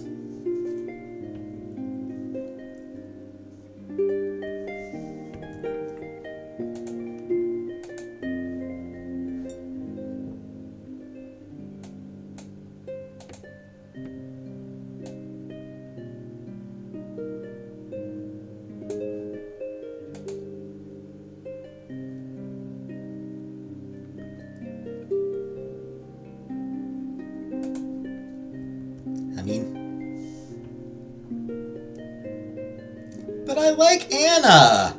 I like Anna more, to be honest.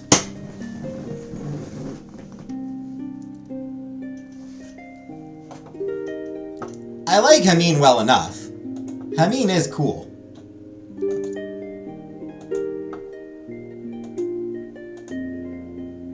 Yeah, Hameen is definitely very fun. I'm watching intently. Hameen is definitely fun. But Anna!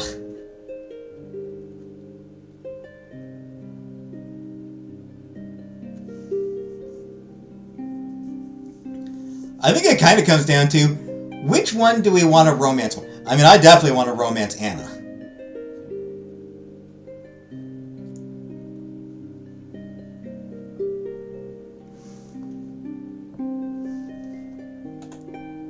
I'm going Anna. I'm going Anna.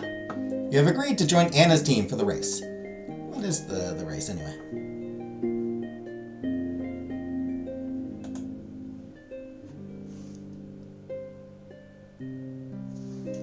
Stardust. So we got time. Race isn't an excuse to observe, or at least that'd be my play.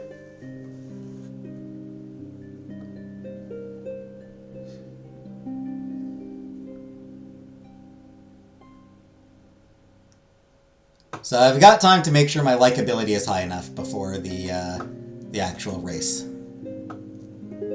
Because there's a likability check. So or to make sure that my stats are high enough. To make sure all my stats are high enough before the race.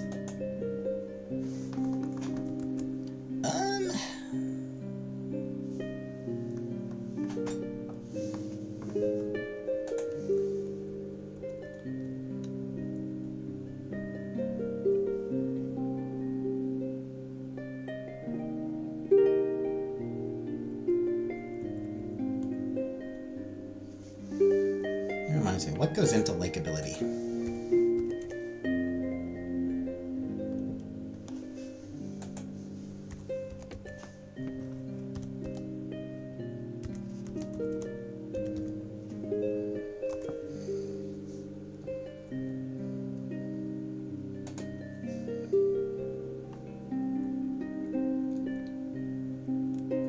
beauty, charm, charisma, and etiquette.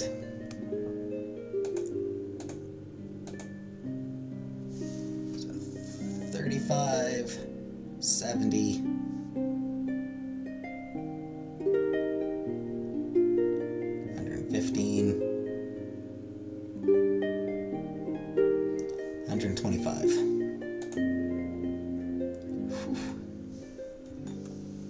If I knew my life would be much easier.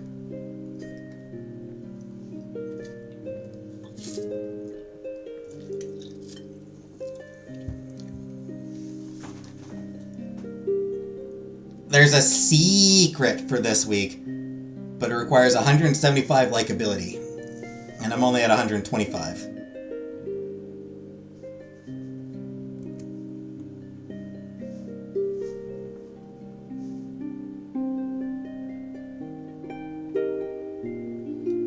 Which means I will need to boost some of my stats after we finish here. I'll need to cheat to get some stat boosts.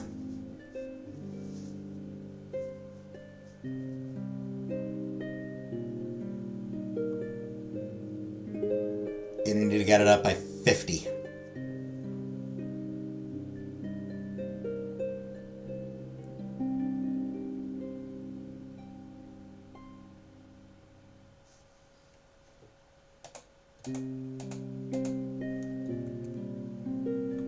Meantime, for exploration, I don't think there's any more useful exploration.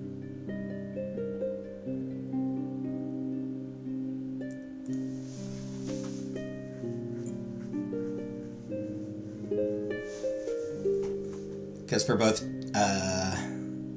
we can go meet Jared, but we haven't. He doesn't like us. We can also meet Claremont, but he also doesn't like us.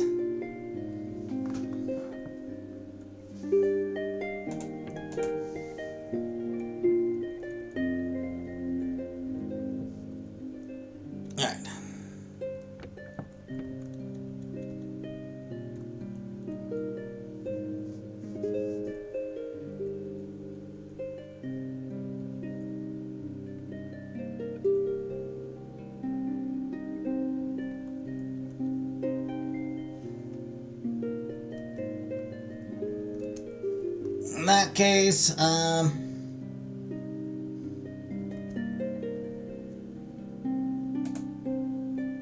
beauty tips from maids. Your maids cheerfully instruct you on fashion, makeup, and other beauty tricks. By the end, you are feeling prettier. Which I believe gives me 5 more, probably. Yep. So I don't think I'll have enough time to get all my stats, so I am going to need to cheat to bump them up. You have just sat down to dinner when with a surprised yelp, your seat partner jumps out of his seat and retreats hastily away. You don't have to wonder long, it becomes clear what, or rather who, was the cause of his rapid retreat, when Prince Zarad plops easily into your seatmate's now abandoned chair.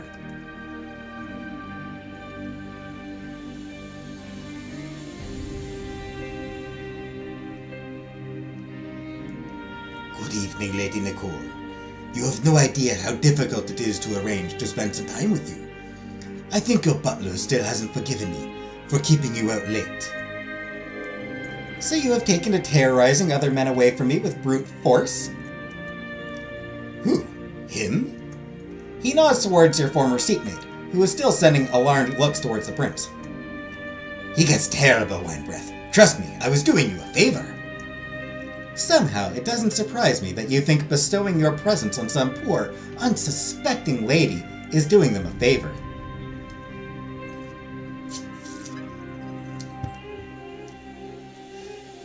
Surely you are neither pitiful nor unsuspecting, Lady Nicole. Nor naive enough to believe your flirting sincere, and your presence a herald of luck, your highness. Believe me, my flirting has never been more sincere, my dove. I've never pitied those poor ladies whose hearts you have stolen more. He laughs. More bread? Although you never would admit it, Prince Zarad was right. You enjoyed his presence as your dinner companion far more than you would have a nervous man with wine breath. Almost regretfully soon, dinner is over, and it is time for you to continue with your evening plans. After dinner, you make your way to one of the small private dining rooms for your appointment with Lady Amelie. She is so hard to read that you don't know what to expect, but as she promised, it is just the pair of you alone, and a very large pile of every kind of mouth-watering dessert you could imagine.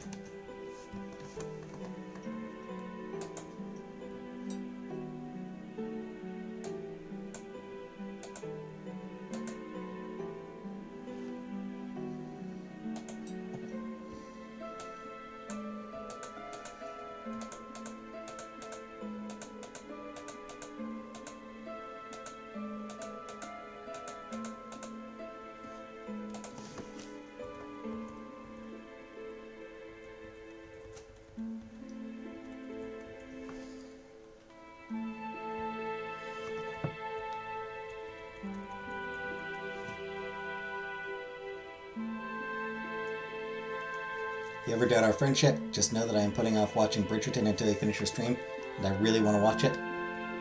I appreciate that, Buttercup.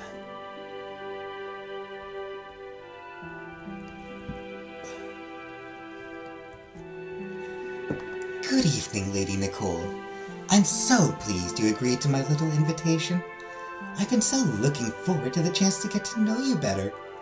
You've been such high demand, I wasn't sure if I would get the chance.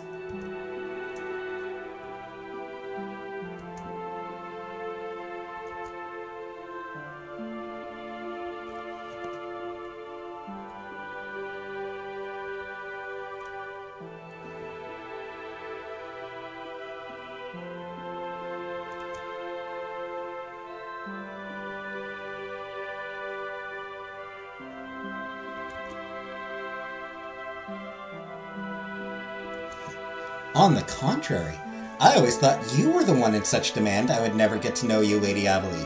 I'm very happy to get this chance. That's very nice of you to say, Lady Nicole, but I assure you, between the pair of us, you are definitely the one drawing more attention. You smile and thank her for the compliment, but even as your face and words are pleasant, your mind is racing. There was something about the way she phrased her sentence. She said you were drawing attention, not necessarily the good kind. Yeah, she is one of those people you have to be in constant edge with.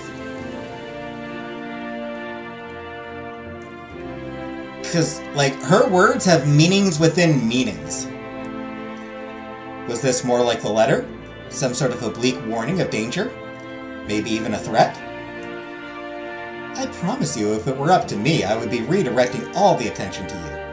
Everything I've learned about you since we met has led me to believe you would be far more capable of dealing with it, and rather a worthier recipient as well. Lady Amelie smiles mysteriously, but you can see your words have actually pleased her. Lady Amelie smiles at you from across the small table. Please, eat. I will feel horribly for all those poor pastry chefs if we don't at least take a good sample of everything.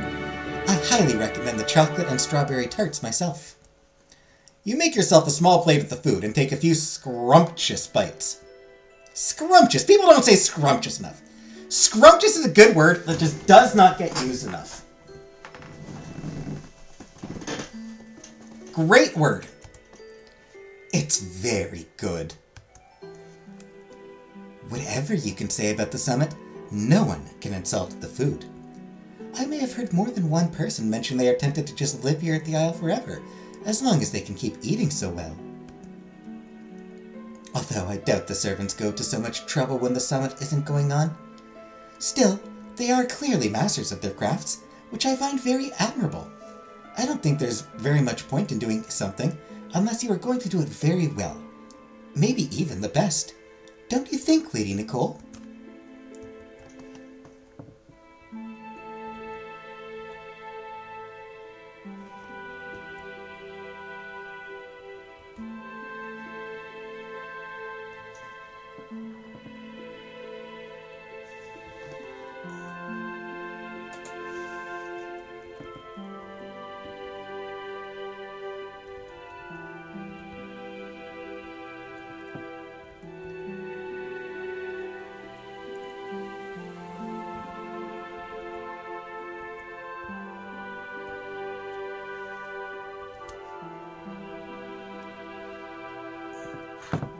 I love that word too. It's so silly. It is a very silly word, but it's fun.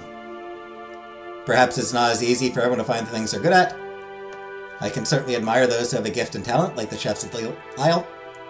You certainly have high standards, Lady Evely. If we all limited ourselves to things we were so skilled at, we would barely be able to do anything at all. And I think there is as much merit to the journey of becoming skilled at something than simply sitting on the laurels of where we excel. I think that perhaps that is the first thing anyone has said on the subject that might convince me. And yet, I enjoy being good at things so much better than struggling to improve at them. But it is through the struggle that we can appreciate the things we have and our own efforts.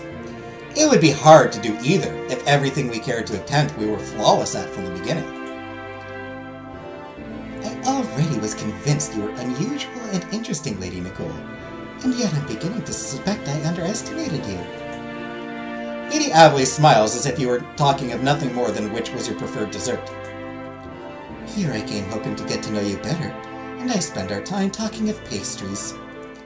I know you didn't take any of the tests or train to be a delegate. There must be quite the story behind your presence here, Lady Nicole.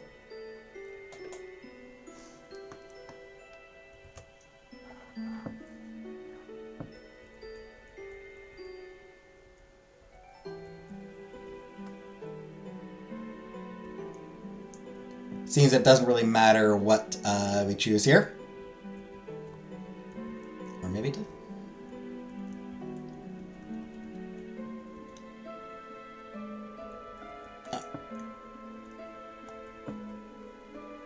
Yeah.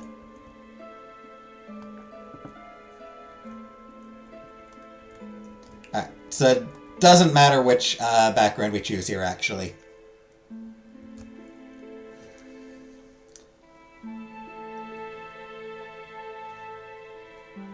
Rather a series of unfortunate, unlikely events. What exactly do you think an interesting story is? It must be quite the surprise for you to be here. Are you finding it difficult without any of the preparatory proper education or training the rest of us received? I find unexpected challenges are some of the most interesting, Lady Evely. Oh, a worthy thought indeed. Lady Evely smiles slowly like a pleased cat. I can see that getting to really know you isn't going to be as easy as one dessert date. If I didn't know better, I would say that is making you happy. Do you know better?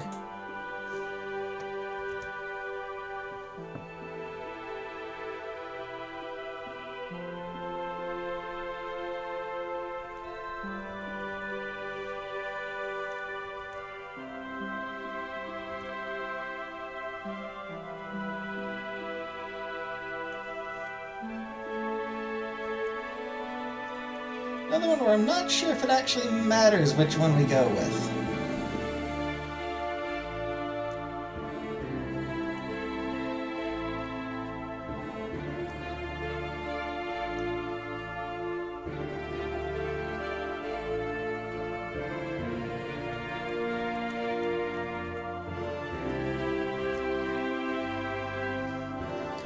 Oh, I was just trying to be polite. But I think if you were really trying to hide your feelings on the subject, I wouldn't know anything for sure. I don't know how to respond to that not being self-evident. I'm beginning to suspect you are a very contrary creature, Lady Evely. The more I know of you, the less I'm sure I know anything at all.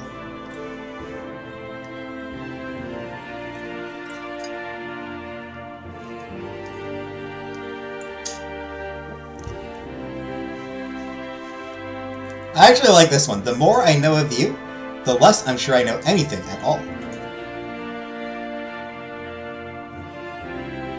Okay.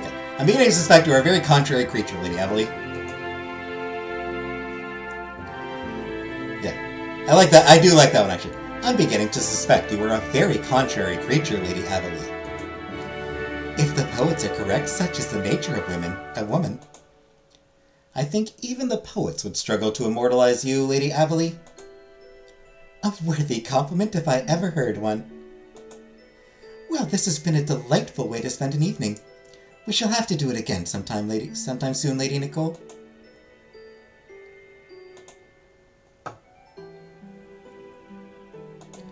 So smoothly you almost forget how abrupt the transition was, Lady Averley stands up to bid you good night.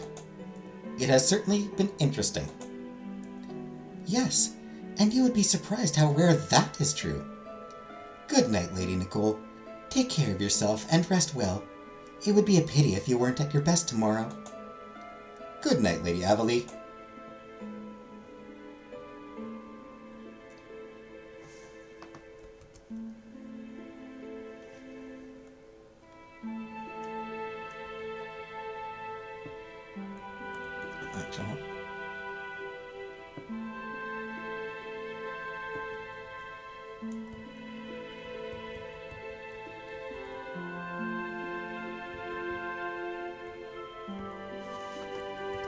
Actually, I do want to go back.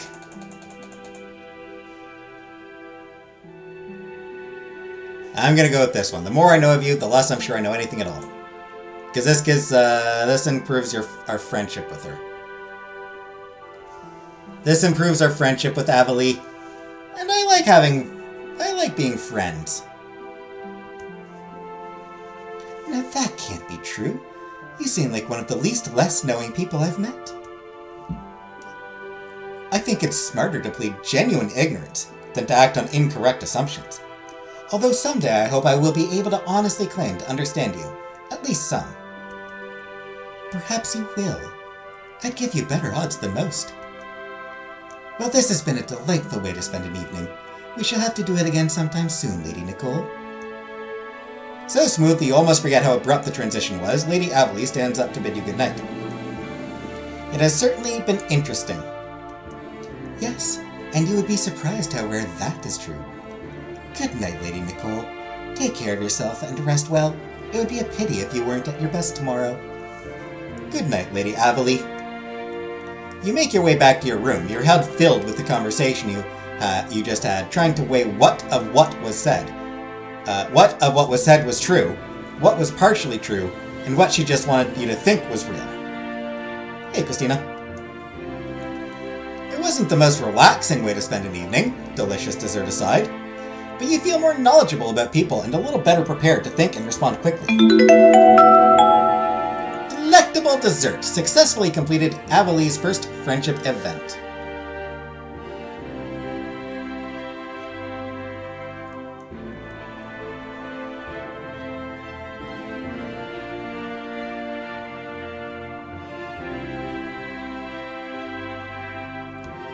Hurrah! Will they narrate everything? I'm good at it. Wind day, a new day dawns. The curtains of your bed are pulled back, and sunlight streams into your sleep-heavy eyes. I'm sorry to wake you up, Lady Nicole, but this morning all the delegates are together for a morning ride and... You look at the sunlight streaming in through the window, or rather the position of the sun, and sigh. I'm running late. Luckily, I do my best work when under pressure. You get out of bed and hastily set about to wash him. Sarah enters the room carrying a fresh basin of water. She sets it down near where Rhea is preparing her hairbrush, and the maid lets out a little yelp of horror. You hurry to see what could have alarmed her to see that a black feather from some sort of large bird had fluttered in through the open window and landed in the basin. Oh, lady, I wish you didn't have to go. This is an ill omen. Clear as the freckles on my face. There's no need to worry, Rhea. Surely I'm too sensible to be afflicted by ill omens. Sarah quickly grabs the feather and tosses it into the fire, but Rhea clearly remains bothered, even as she helps you into your functional riding habit. Still, she forces herself to seem cheerful. I so like the ray on you, Lady Nicole. It matches your eyes and makes you look so well. Since you slept in, you don't have very much time until you have to go report for the group ride. You could use it trying to comfort Rhea's fears, or you could make sure you look your best.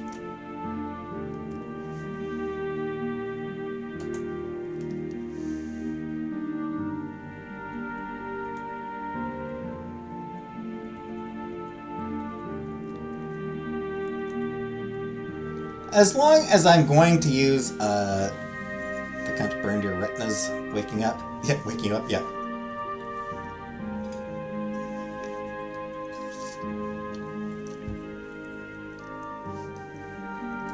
This is an ill omen! Did you want me to say it with the Scottish accent, or did you just want me to say it normally? This is an ill omen. Say, this is an ill omen! You sound like William Wallace from Braveheart. They can take our lives! They would all be in danger of me in the morning. I'm like a bear for the first 20 minutes. I'm awake with only 2 exceptions.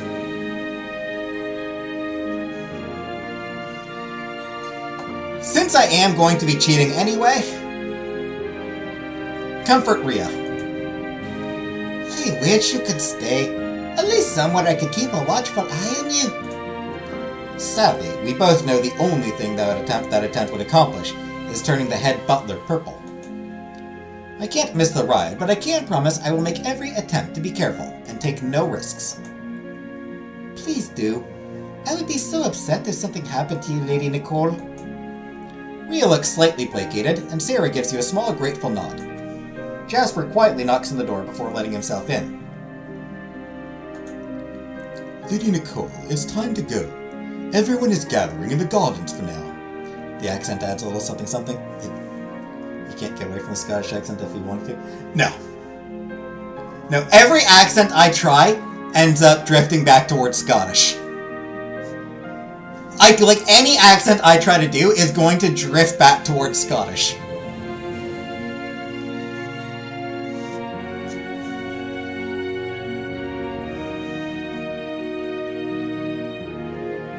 I'll need to look up. I can't remember how to cheat.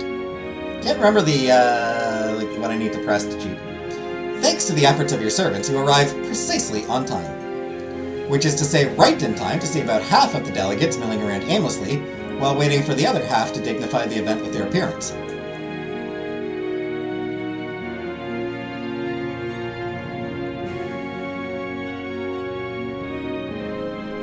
Do you gamble, Lady Nicole? Shall we wager on who shall be the last to make their arrival, and how long they will make the rest of us wait? For myself, I would put the odds on Lord Blaine. He seems overly fond of beautifying himself, and far less fond of mornings. You turn in surprise to see the Dowager Countess. My lady, I had no idea you were accompanying us this morning. The Dawn gonna kill her accent.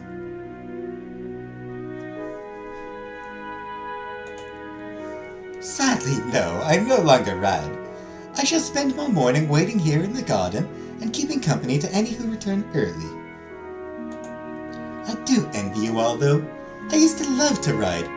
Ironically, it was the last thing I did before I ended up in this. She gestures to her chair. I'm so sorry. Don't be, child. I've had a long time to come to terms with my accident. I was probably no older than you were at the time, and just newly wed. Oh, forgive me. I didn't mean to live up to the stereotypes you young people have about us older ladies, and go on melancholy while regaling you with the stories of days long gone.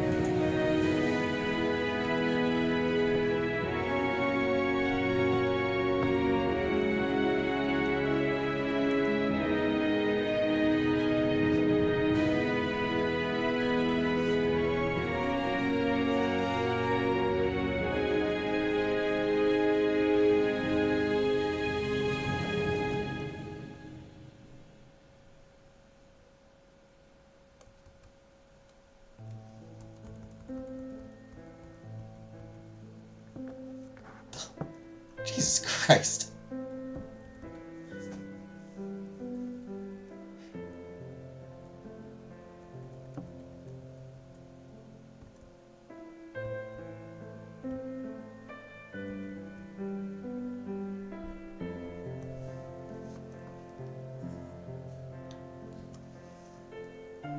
Love listening to old people ramble about the old days. I don't!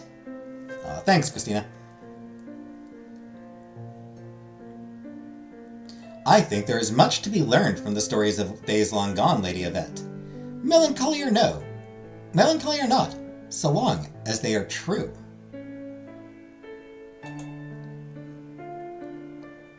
And maybe some from those that are not.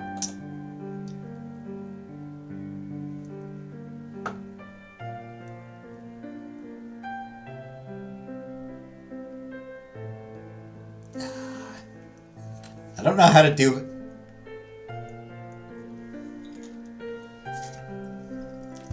I never quite settled on an accent for Heis. I need to decide on an accent. Australian? Gonna go with Australian. You know what? I've been Australian accent for Heis. Good morning, Yvette. How long do you think we'll be forced to wait here before we can finally set off? Lady Nicole and I were just laying the odds for that very question. And who shall be the one who causes the longest delay? Without a doubt... I just slipped back into Scottish. Without a doubt, it will be my new personal headache, Lord Wayne. I swear, if he were not my brother's godson, the boy would have been dead 10 times over by the time he hit puberty. Guess he got them boobs. Kinda. Yeah, I just realized I should probably be up here more.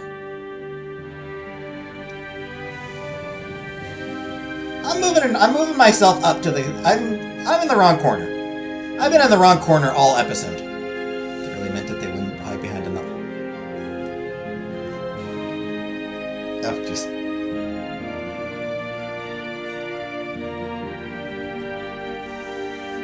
Aha! At last, the mystery of his survival was explained.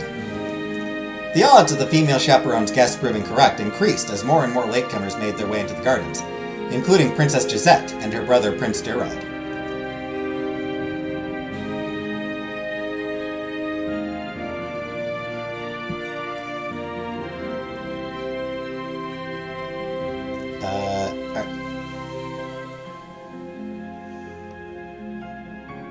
Back to my French one, back to my French one. Move your cam over her boob. I would never move myself to cover boobs. I would never cover boobs, Grimace. Please. Nice move in the beginning. Oh, did you? Sorry, Uncle Buck. I must have missed it.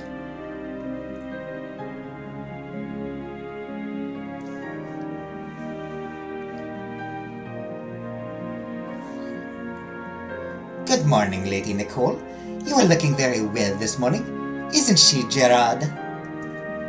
The princess elbowed her brother into something that was halfway between a grunt and a shrug, but she smiled as if he had given the most eloquent agreement. Well, we had best head towards the stables. My brother is very particular about his horse flesh. Perhaps we will have a chance to chat on the ride. The pair headed off, but you weren't left alone with the chaperones for long.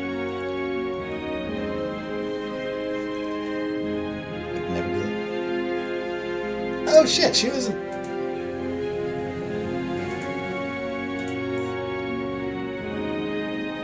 She's from Corval! Whoops. I should have been giving her an Arabic accent.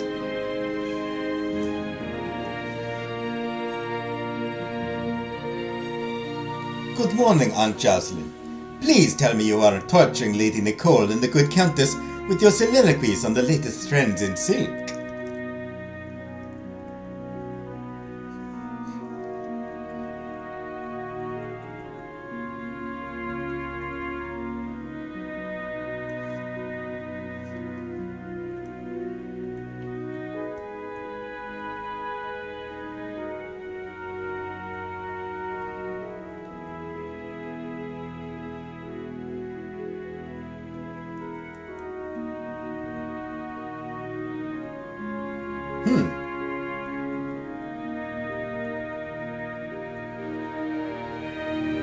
Don't do the Arabic accent. I don't know, it just feels appropriate. Tough choice. Interpersonal accent from doing, of course not, your aunt's company is delightful, as is that of Lady Yvette.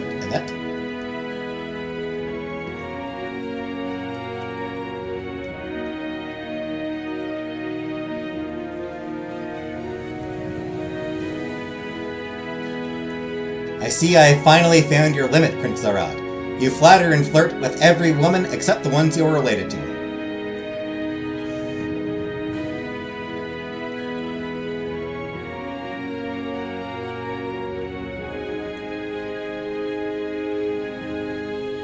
I think I gotta go with this one.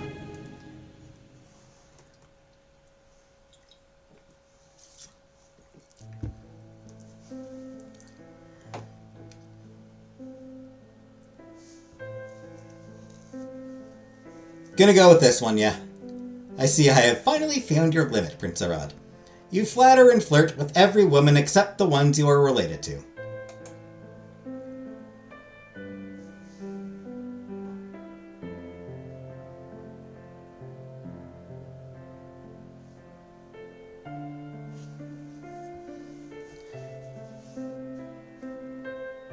Flirt with my aunt? What a horrifying thought! Have you no decency?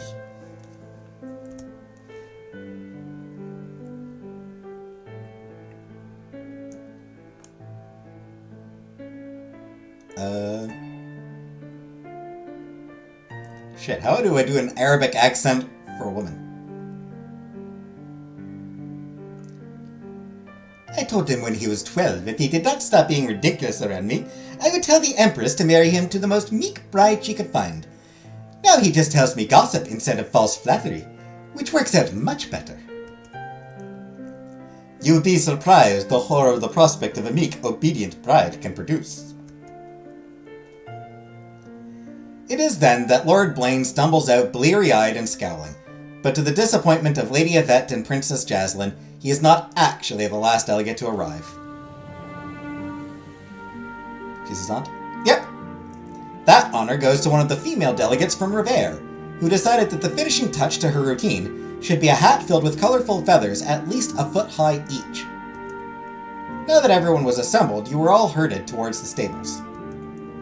As the stables aren't big enough to handle all of the delegates at once, you are told to wait outside while the servants lead out horses and help everyone to mount. You are brought a large white horse that shuffles uneasily under its handler's care. You can tell there is something wrong.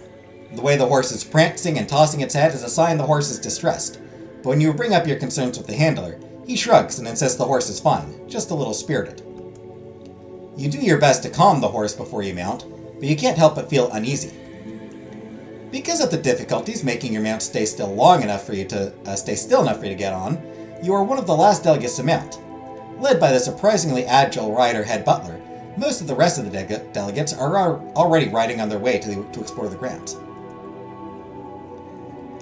Essentially everyone you have come to know the past week and a half is far ahead. You aren't even close enough to make out most of what the head butler is saying. Mount. Unfortunately, your chance to have some time to yourself is dashed when Princess Cordelia neatly rides up to you.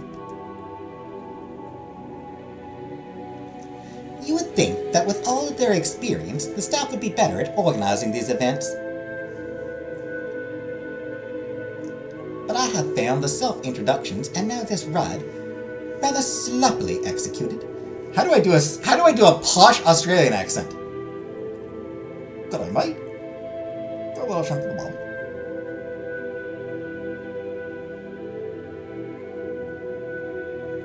You would think that with all their experience, trying to do a posh Australian accent just turns into a southern accent.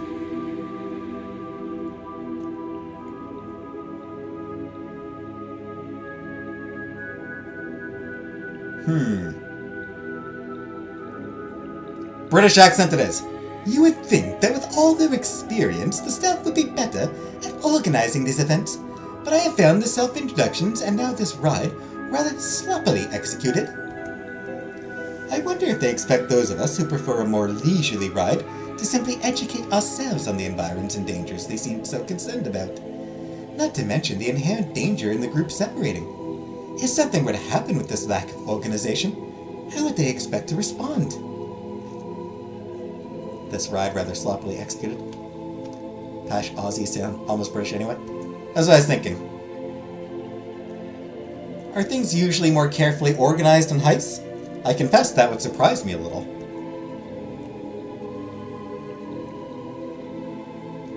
We aren't all drunken pirates who thrive on chaos. Just most of us. The corners of your mouth twitch as you realize the princess has made a joke. As you are in the back of the group and stuck keeping company with the cautious rider that the princess turned out to be, the pair of you made slow progress.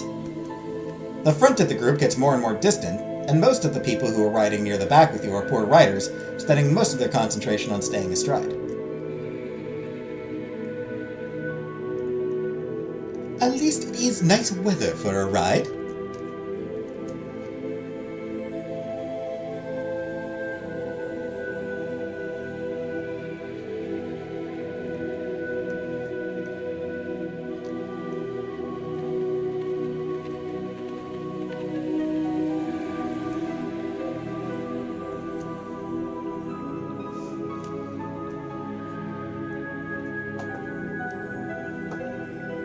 And the scenery is quite beautiful.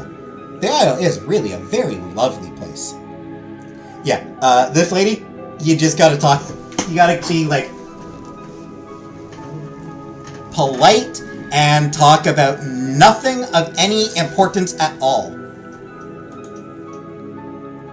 Princess Cordelia makes no response as you have left the forest past the grounds of the castle, and instead come upon a large field filled with flowers.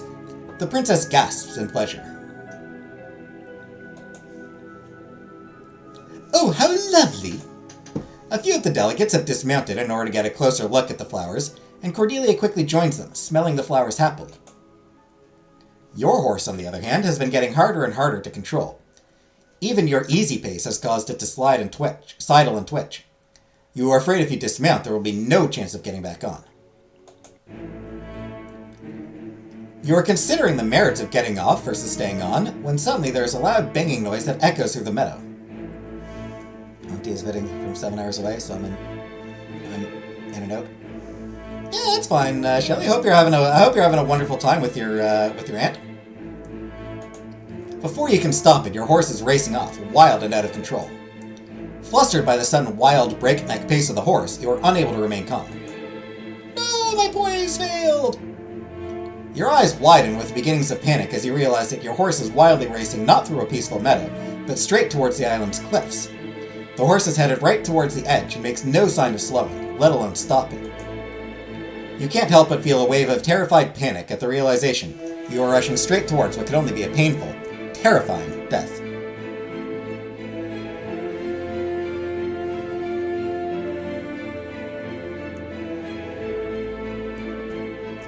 Courage failure! Hurrah! If you do nothing, there is very little doubt you won't survive your horse's mad flight. Your brain races as you search for a plan to ensure you survive. The cliffs are drawing closer and closer. You are going to have to act, or it will be too late. You have good enough self-protective instincts and skills that you should be able to do something. You neatly leap off your horse's back and roll safely to the ground, managing even a bit of dramatic flair as you flip back up to your feet. Fuck yeah! You know what? Fucking awesome! Dramatic... Hell yeah! Fucking nailed it! I love that, honestly, that you get a little bit of drag flavor. Gotta keep up the drama. Gotta keep up the drama, am I right? Am I right, people? Gotta keep up the flair. Gotta keep up some showmanship. Free of your weight, the horse seems to calm down and stops its rampant racing towards the cliffs. You wipe a little dirt off your habit and a little sweat off your brow, but otherwise have managed to come out of the whole affair no worse for wear. Challenge? Perfect success! While you are recovering, so, fun fact, you can die here! In challenge mode? In story mode? If you fail all the challenges. If you fail, you will die in challenge mode. In story mode, someone rushes up and rescues you. I think it might be Hameen or Zarad. It might be either Zarad or Hameen. I don't remember. But one of the other delegates, one of the guys, rides up and grabs the horse's bridle and rescues you in story mode. Everyone loves a little bit of that whole set, razzle dazzle. So yeah, in story mode, someone will rescue you. In challenge mode, you can die right there. That's it. Boom. Done. Story mode, you can't die and can't be kicked off the island. Story mode, you will make it through weeks. You will make it to the end of the thing.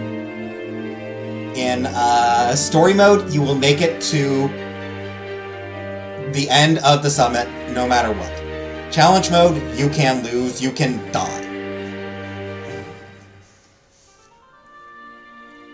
While you are recovering from your unexpected race and even more unexpected dismount, Prince Zarad has caught and reined in your mount, which he now leads to you. The Prince of Corval gives you a measuring look, before finally nodding to himself, as if having come to a decision. He pulls out the saddle and gear of your horse as if looking for something. Your horse whinnies in pain as he quickly pulls something from where it had dug deeply into the horse's back. Saying nothing, he opens his palm and shows you what is inside. You recognize it, and suddenly many things make much more sense. A thorn from a morik bush. Zarad nods.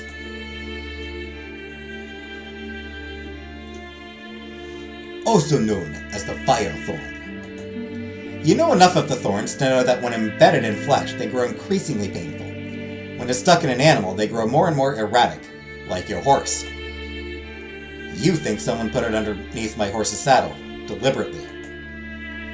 I think it's the most likely explanation, yes. And anyone who would do that probably didn't plan on you surviving this ride.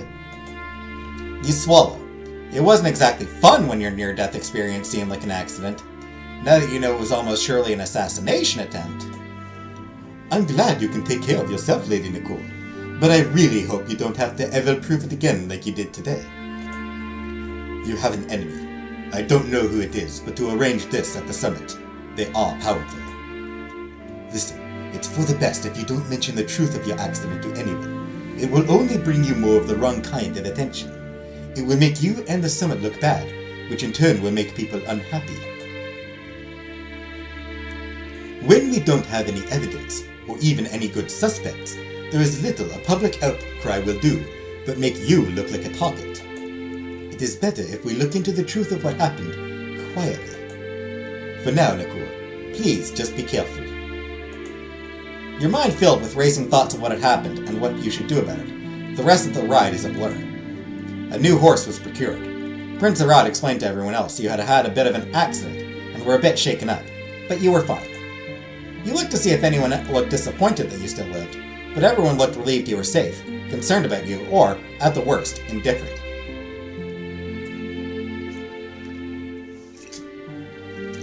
I mean, I imagine Blaine was like, bah, damn. Would have been nice.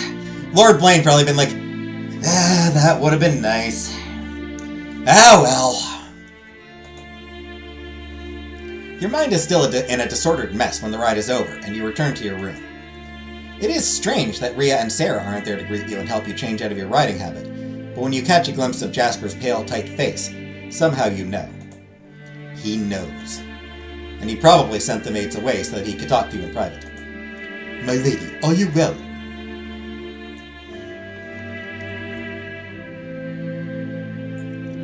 I'm fine, thank you, Jasper.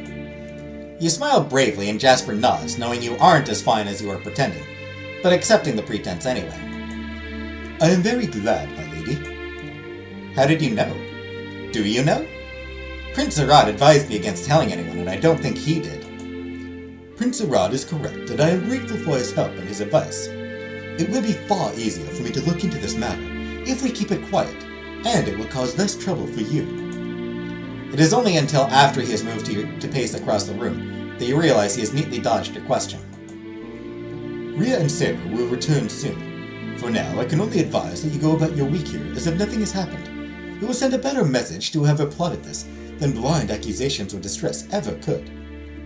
He is not the baddie. I mean, he is kind of a baddie. A baddie. He's a good-looking dude, but he's not a villain. He is, I will spoil this, he is entirely on our side. He's actually romanceable.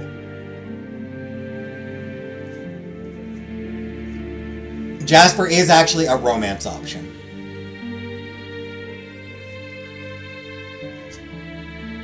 So yeah. You want Nikki with Jasper?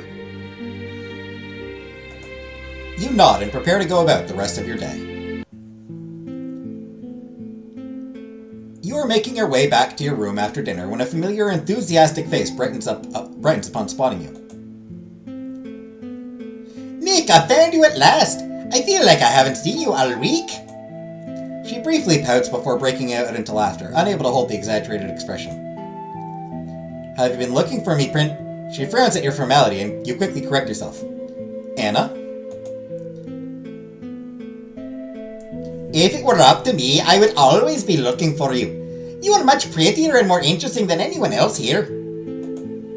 But no, all the stuffy of the stuff shirts, glary, disapproving poofheads say, you must be diplomatic, your highness. Spread your attention, your highness.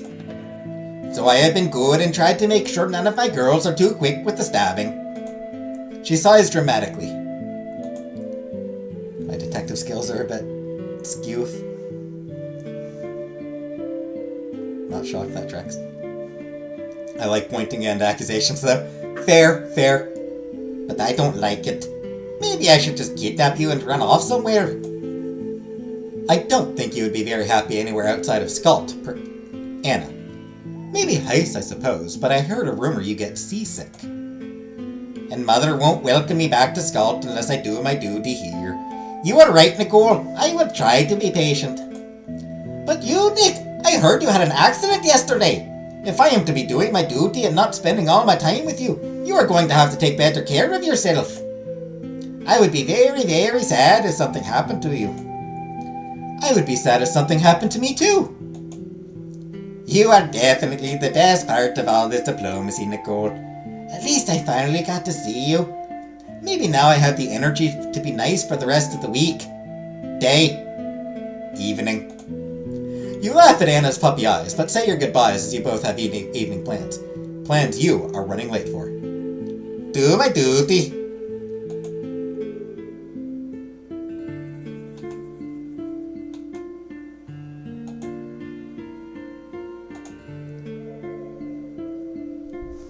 Anna has an Olympic symbol necklace. I mean, not quite. The Olympic symbol is 5 rings.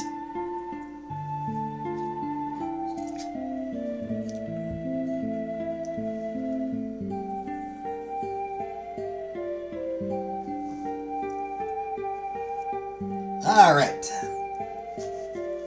And that marks a good place to end.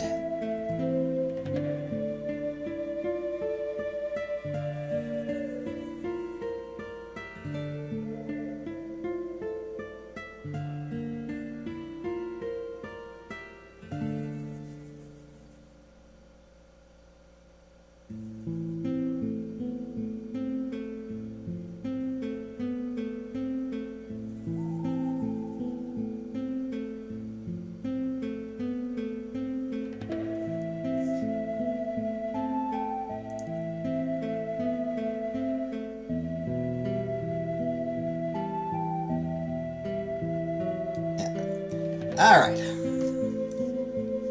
This is a good place to end. So that I can go watch Pretty Please, I Don't Want to Be a Magical Girl, Episode 2. Do my duty. Got to do my duty.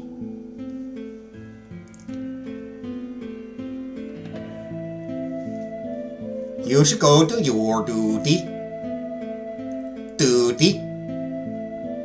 Do my duty. Do your duty. Gotta hit the sack too, early morning.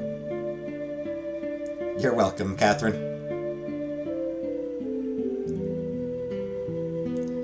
So, thanks for coming.